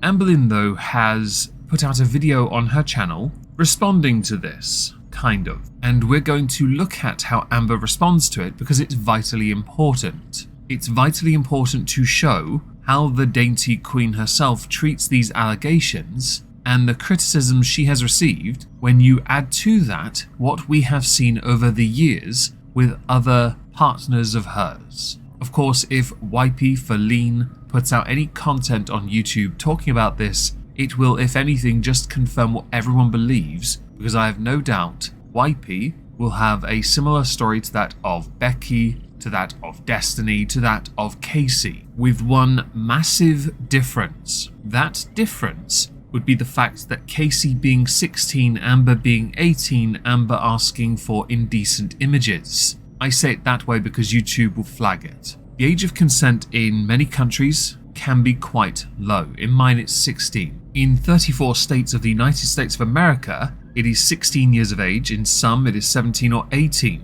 Many of us believe the age of consent should be a bit higher, because at the age of 16 you're really still not fully developed. But that is a debate for another time. In my country, it is illegal to send indecent images to another person if you are under the age of 18, which means if you have, and you are 18 or over, received images from somebody who is under the age of 18, you have committed a crime that falls within the bracket of noncery. In the United States of America, it is a federal crime to possess or create sexually explicit images of any person under 18 years of age, regardless of consent. In the interview with Mr. Snowflake, Casey made it quite clear Amber asked for images when Casey was 16 years old. Amber was 18. That's not okay. It really isn't. And one can be dismissive about this if one would like to, perhaps in video form on their rather tragic YouTube channel that is going the way of the dinosaurs because they can't make content.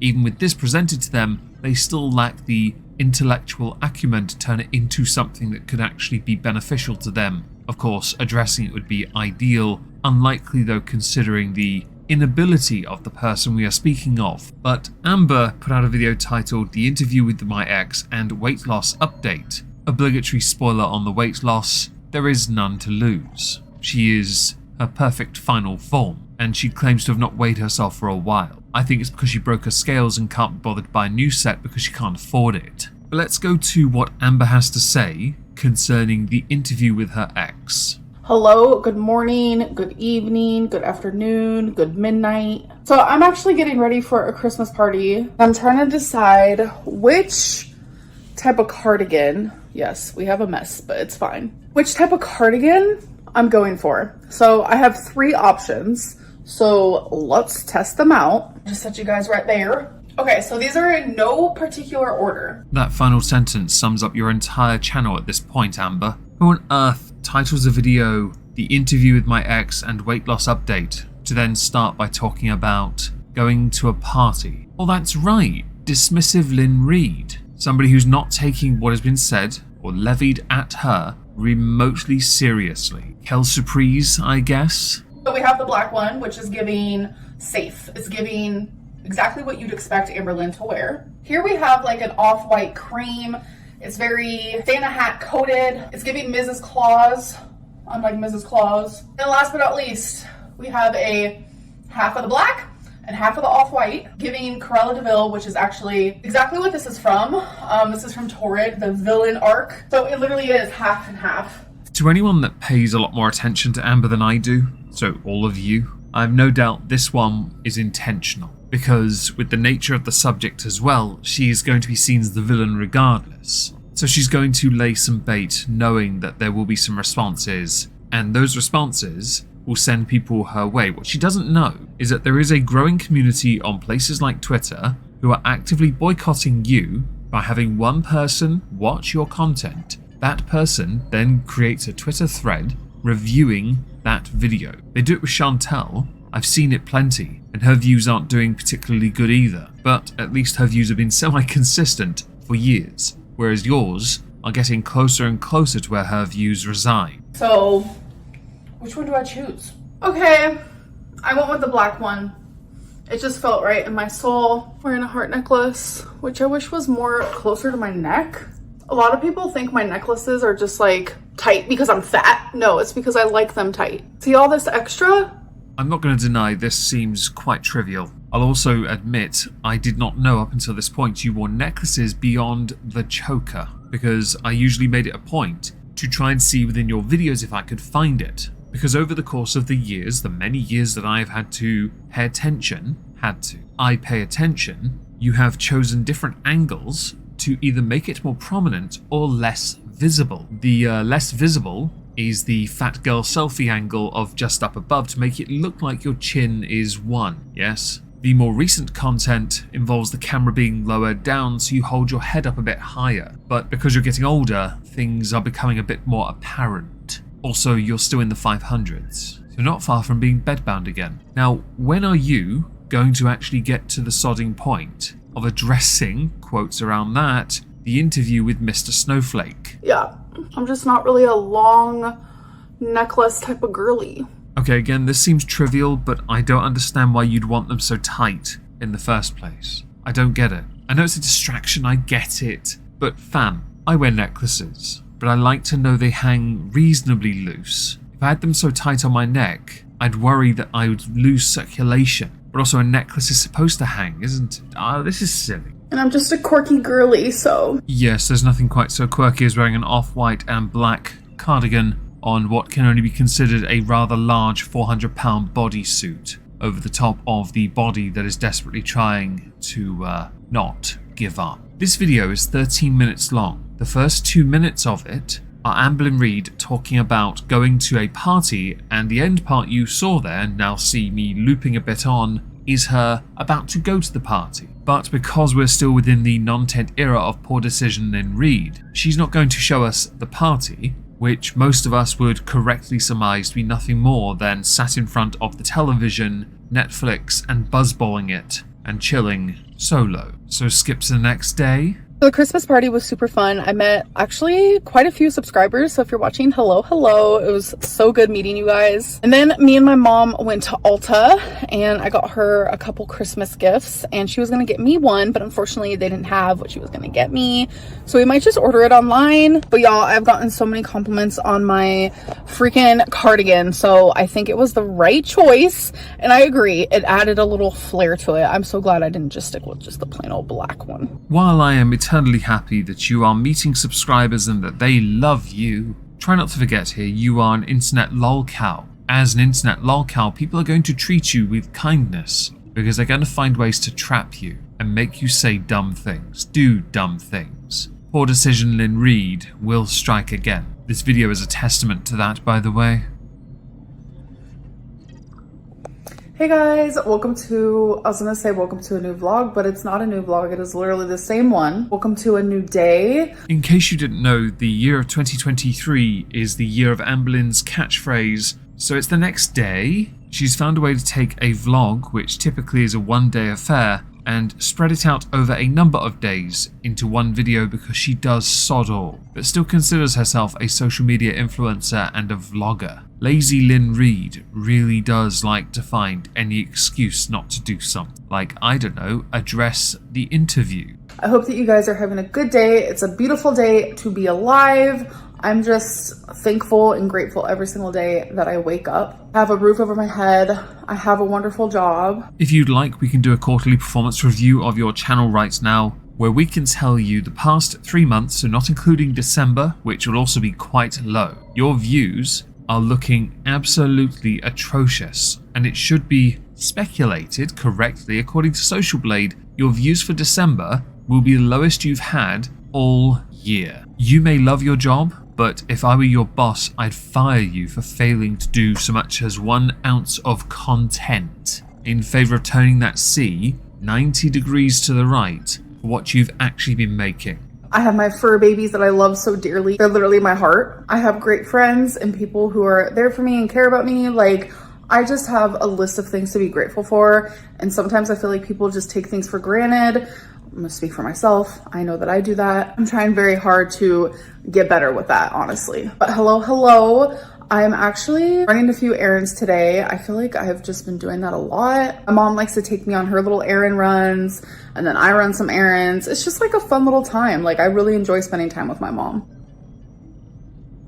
That was barely a minute and a half for you to put some asinine statement of gratitude. What is wrong with you? Serious allegations were levied against you, and this is what you do with the first 3.5 minutes of your video. You spread out 2 bits from 2 separate days with multiple day gap between to produce absolute non-tent drivel. I think I could produce better content by just having a still image on the... Oh wait. Hey guys, so it's actually been a few days since you saw me, so hello. I am not the greatest vlogger right now. I told myself, you know what, December, I'm just gonna not worry so hard about vlogging. This is the first Christmas back with my family, which is crazy. Like, I haven't spent a Christmas with my mom since I was 14. And I'm gonna be 33 in a few days, so that's crazy, like truly crazy. Yes, I'm sure many people who hate watch you or now look at Twitter threads that review your content will undoubtedly have a community that have a pool to work out when you would finally kick it, as it were. Anyone guessing under the age of 33 was incorrect. Sorry folks, if you can guess my number in the comments, you have an equally morbid sense of humor. I like it. But today is actually Christmas, so Merry Christmas. If you don't celebrate it, Happy Holidays or hello, good day. This is my 10th Christmas on the YouTubular, which is another crazy situation type deal. That's a whole decade. So there is obviously an elephant in the room. Finally. We're finally going to get to the part I actually wanted to get to the most, but I didn't want to skip anything in case I get accused of cherry picking or quote mining. No, we don't do them tings here. No, it's actually why I've not played the Casey interview at all, because I'm going to link it in the pinned comment. I highly recommend everyone go and watch that for the full context. I know it's nearly 2 hours long, but for the sake of it, it is vitally important that you watch that, and I'm sure many of you have already, to be honest. It has phenomenal views and really does highlight just the kind of damaging person, toxic person Amberlynn is. So let's see how long this segment goes on for. Not a pun. The interview that my ex did. So I did watch it. It was hard to watch for several different reasons. 1, because Casey spoke the truth. 2, because it reminded you of how much of a crappy person you are. 3, because this level of toxicity didn't end when you were 18. 4, because while you were younger, you've not actually changed, so that's the same point said twice. 5, because the truth typically does hurt. 6, because you'd rather be watching the Da Vinci Code on Netflix. 7, because when you get up in your feels, it's hard for you to get out of your feels. And 8, because how are you meant to make content when 2 hours of your day has been wasted listening to somebody else complain about how much of a crappy person you are? 9, there's a chance this could happen with Destiny and Becky as well, who I have said multiple times I would love to interview. I said it all last year, and I really should just reach out to Destiny, shouldn't I? Everyone deserves the opportunity to voice their side of the story.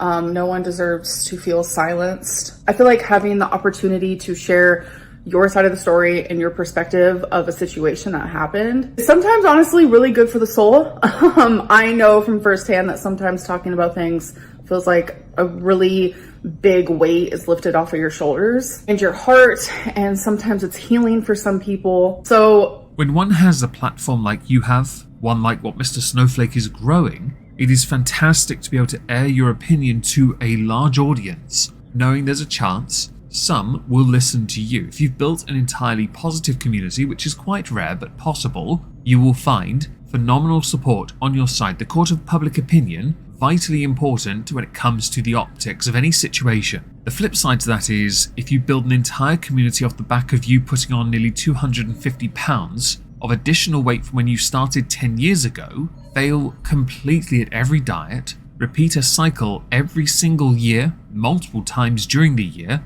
lie about everything you've ever gone through, milk everything that you've ever gone through, to then spend the past 3 years of your YouTube career tanking your channel because of your non-tentness mindset, Lynn Reid-ness, you'll often find how you respond now with the platform you have is very important and telling. You know, though, that unlike Mr. Snowflake, who has gotten phenomenal views from this, you won't, because you don't know how to articulate your counterpoints. You also don't know how to articulate guilt. You don't know how to articulate remorse. You also know that with what was said by Casey, when one looks at Destiny and then at Becky, a pattern becomes very obvious. While 15 years removed from that situation, you haven't changed. that relationship happened when we were both teenagers. We were very, very, very young. And I think watching that interview made me realize more than ever how much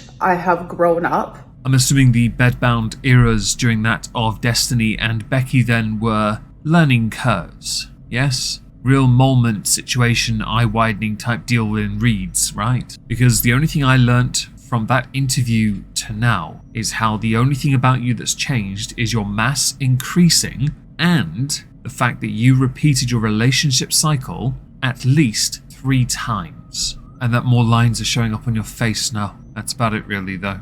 I'm at fault for so many things I've done when I was younger. I've done just a few years ago.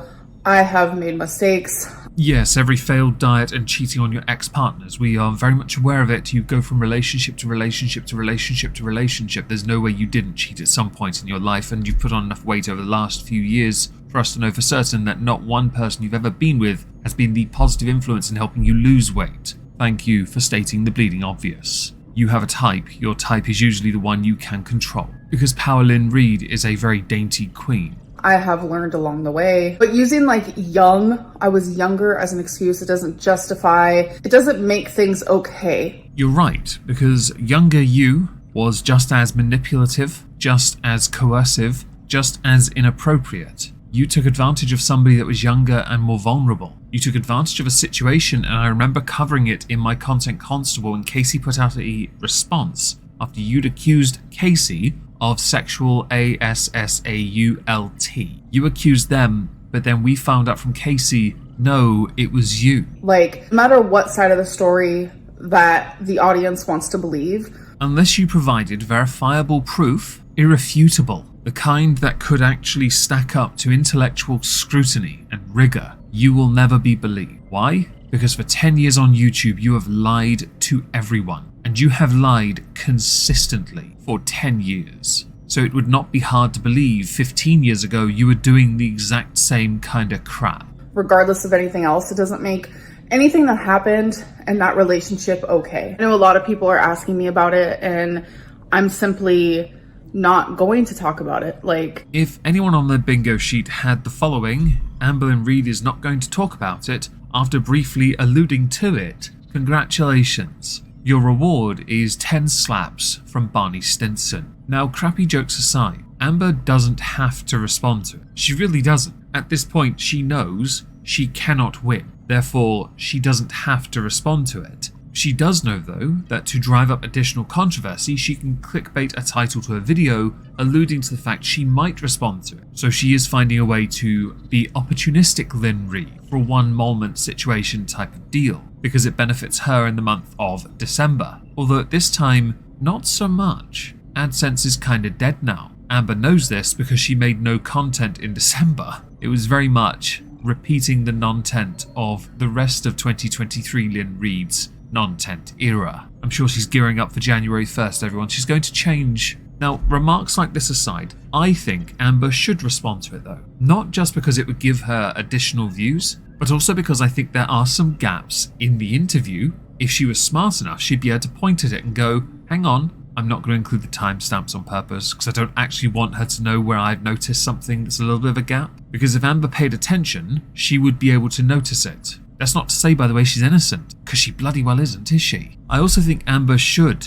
respond to it, because her reputation is horrendous at the best of times. An articulated, thought-out, measured response, conceding where points should be conceded and refuting where it can be refuted is vital for her own reputation. Hers is in the mud anyway, so partaking in some commentary could well benefit Amber, and she has been known in the past to be able to show that. Not remotely on par with Nick Ocado, who I think she wishes she was like, as in money and views. But she can from time to time show an iota of intelligence. It's like a spark on a lighter though that refuses to light. It dissipates really quickly. And I think much like with Amberlynn, the flint needs changing. One thing you're not going to catch me doing is sitting here saying, well, he lied about this, this is actually what happened. It's not going to happen here. I care more about moving on, letting go. I'm not going to say this has been easy for me, by no means. I have shed some tears. I do think there's a point here that's worth raising. Amberlynn is very good at simply moving on and not addressing any of the criticism she gets. Mr. Snowflake has been putting out these absolutely stellar videos akin to that, but not identical to, Gino Samuel's comprehensive history on Chris Chan, but through the lens of Amberlynn instead. I think it's a very good idea. I had considered doing that years ago. I considered it for Ethan Ralph and even Foodie Beauty. I just don't have the intelligence to do it myself. So when these milestones are hit, it's understandable. Amber's going to look at it and go, but I'm so different now. One could safely surmise in 5 to 6 years' time when Mr. Snowflake gets up to the likes of Wifey, she may well be on views akin to that of Chantal and would more than likely have to address it. Because she's not going to get anything else, is she? Although if she's still a creator in 5 to 6 years, quite a few people are going to be very disappointed, because they called it too soon, no doubt. Is this morbid enough yet? But there's power in knowing that him and I are adults now, and we get to choose which route we take. And this is the one that I'm choosing to take, and I'm actually really happy with that. And I just wish him nothing but happiness and wellness. That's what matters to me. A lot happened in that relationship for two teenagers who were literally in an adult relationship. Two teenagers, yes. Adults, no. Lots of things happened, yes. You won't talk about it, but you are still now talking about it. Contradicts Lynn is doing her shittest. Mostly because not so long after this, I have no doubt she's going to say, so it's the next day? That is what he said in the interview, and it hit me like a train. I was like, that is so true. We were both put in an adult relationship way too young. There was a lot of toxicity from both ends, and I just hope that he's okay. I want to be okay as well, and I kind of just want to move on from the situation. It was 15 years ago, like 15 years ago as teenagers. It's wild. You're going to find, Amber, that because of the nature of the internet, it is unlikely to simply disappear. How you now respond will not help that situation at all. Bear in mind here, this is a 13-minute video. Of that video, you spend 3 minutes, with multiple ads in that, 3 minutes only, addressing this, but not addressing this. Because Amberlynn is so much better, has grown up so much. Amberlynn is different Lynn Reid, of the different Lynn Reid, non-tent Lynn Reid, era Lynn Reid, great success Lynn Reid. But above anything else in the whole entire world, I just want healing to happen for both of us. I feel like that's really important. But that is all I'm going to say about the situation. And I'm going to stand my ground on that because I just feel like continuously talking about a relationship that happened between two teenagers 15 years ago isn't good for anybody, especially the two people involved. I like that you talk about how there should be healing for both of you. You've had 15 years of, let's say, undue freedom, undeserved freedom, and zero accountability. Based on US law, you could actually be in legal trouble if that trigger was pulled. You talk about wanting healing instead. I'll be honest, the only healing you deserve involves a pair of handcuffs on your wrists. If you can't find a size big enough, zip ties. But that's my personal opinion, and if others disagree with me, you're welcome to disagree with me. I remember the video from years ago. The interview with Mr. Snowflake does not help you, and you may want healing and to move on, to act as if you're above and removed from, but you're balls deep in this. This law, this canon is yours. You wrote it. Consider your life online as one massive purchase. The receipt is the constant blowback you receive for all the bad decisions you make that you refuse to learn from. You're basically, as a vlogger, every video of yours is like an episode from the CW Arrowverse. The Flash is a great example of it. You learn a lesson by the end of your episode, and then in the very next video or episode, you make the same mistakes again. You have the exact same big bad at the end of every bleeding season, and you still do not change, evolve, improve, or adapt. You just rely on others to help. I guess the only difference between then and now is that now, not so many of them are on camera, so you've gotten even lazier because you can't rely on them for views. Yeah, so Amberlynn actually has moved on from the Casey interview. It was 3 minutes of the entire video. It really was. Amber now is going to go and talk about weight loss, and I do want to finish with this because it's vitally important to prove the point that when she started this year by saying she wanted to get down to 399, just how badly she failed. And I may sound a little bit harsh here, but to be honest, I think I'm allowed to be because I've been following her for years. And I cannot believe anyone would willingly want to commit to this without wanting to go on 600-pound life. So I real quickly want to answer something. A lot of people are like, how are you doing with your weight loss? Are you like losing weight? What are you doing? Like, because I haven't really been talking about it. And honestly, I have not been trying. I've just been eating like whatever I want. I have not even weighed myself since I last weighed myself on camera for you guys. I'm not going to play the rest of her video because there's no point. That accurately and aptly summarised just how lazy she's gotten. First of all, those weigh-ins were a camera facing the ceiling. At least with Nick Ocado, when he and Hungry Fat Chick got on the scales, we watched them get onto the scales. Her response towards the interview, a non-sponse response, yes, is disrespectful to Casey. It is insulting to the audience. It is insulting to herself. Obviously, and most importantly, it is disrespectful to Casey to downplay or to flippantly dismiss by using vague terms that both of you were affected by the toxicity in negative ways, and you've moved on because you're older now. What a load of bollocks, Amber. You should be ashamed of yourself, quite frankly. Do watch Mr. Snowflake's video. It is quite important. I think that Casey deserves a lot more credit and respect, and of course Mr. Snowflake for doing this in the first place. Well, both actually. I guess now I should do a conclusion for the year of Amberlynn. This year has been a year of absolute non-tent. Her social blade can confirm that, as her views start to trickle down into dangerous territory. Cost of living will not help. The fact that she doesn't really produce regular content or get the viewership that she would need to justify all the crap she does, which is nothing, leads me to believe that she is on a self-destructive path. I don't know how many more years she can get away with not making any videos, actual videos, before she eventually loses everything anyway. She's had to adapt and adjust because YouTube's changed their terms of service. So I doubt she could go back to doing mukbangs because she knows her audience, who do not like her. Even the Belgians didn't bother turning up after a while. They will flag her videos. They will do that because they don't like you. You created the community by lying, deceiving over and over again. You pulled the wool over your eyes only, not over the audience.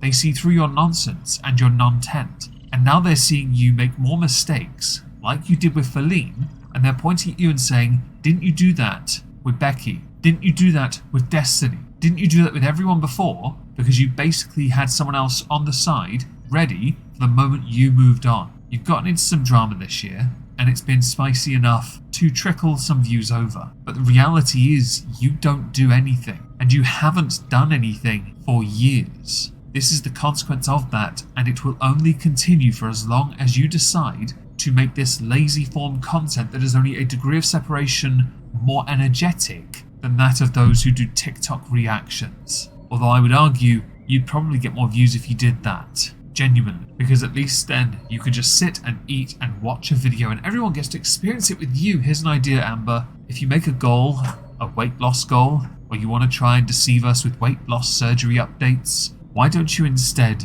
lead by example and do something for you that improves you? I strongly believe the only way you're ever going to do that is by quitting YouTube entirely. I guess with that, we're done. We've reached the end, everyone. This one took a while, didn't it? But don't worry, Chantel's next, and that's going to be at least 4, maybe 6 hours. It's a lot. Anyway, a big thank you to Leona who helped me compile the sources for this. I cannot do these videos without assistance, as my burnout means I can't look at this as often as I would like to. And also I'd be sorely tempted to make regular videos. I think I'd rather do one a year though. Well, 2. You know what I mean. Thanks for watching these guys. Don't forget to share them if you enjoyed it, and like it if you also enjoyed it. Ta-ta.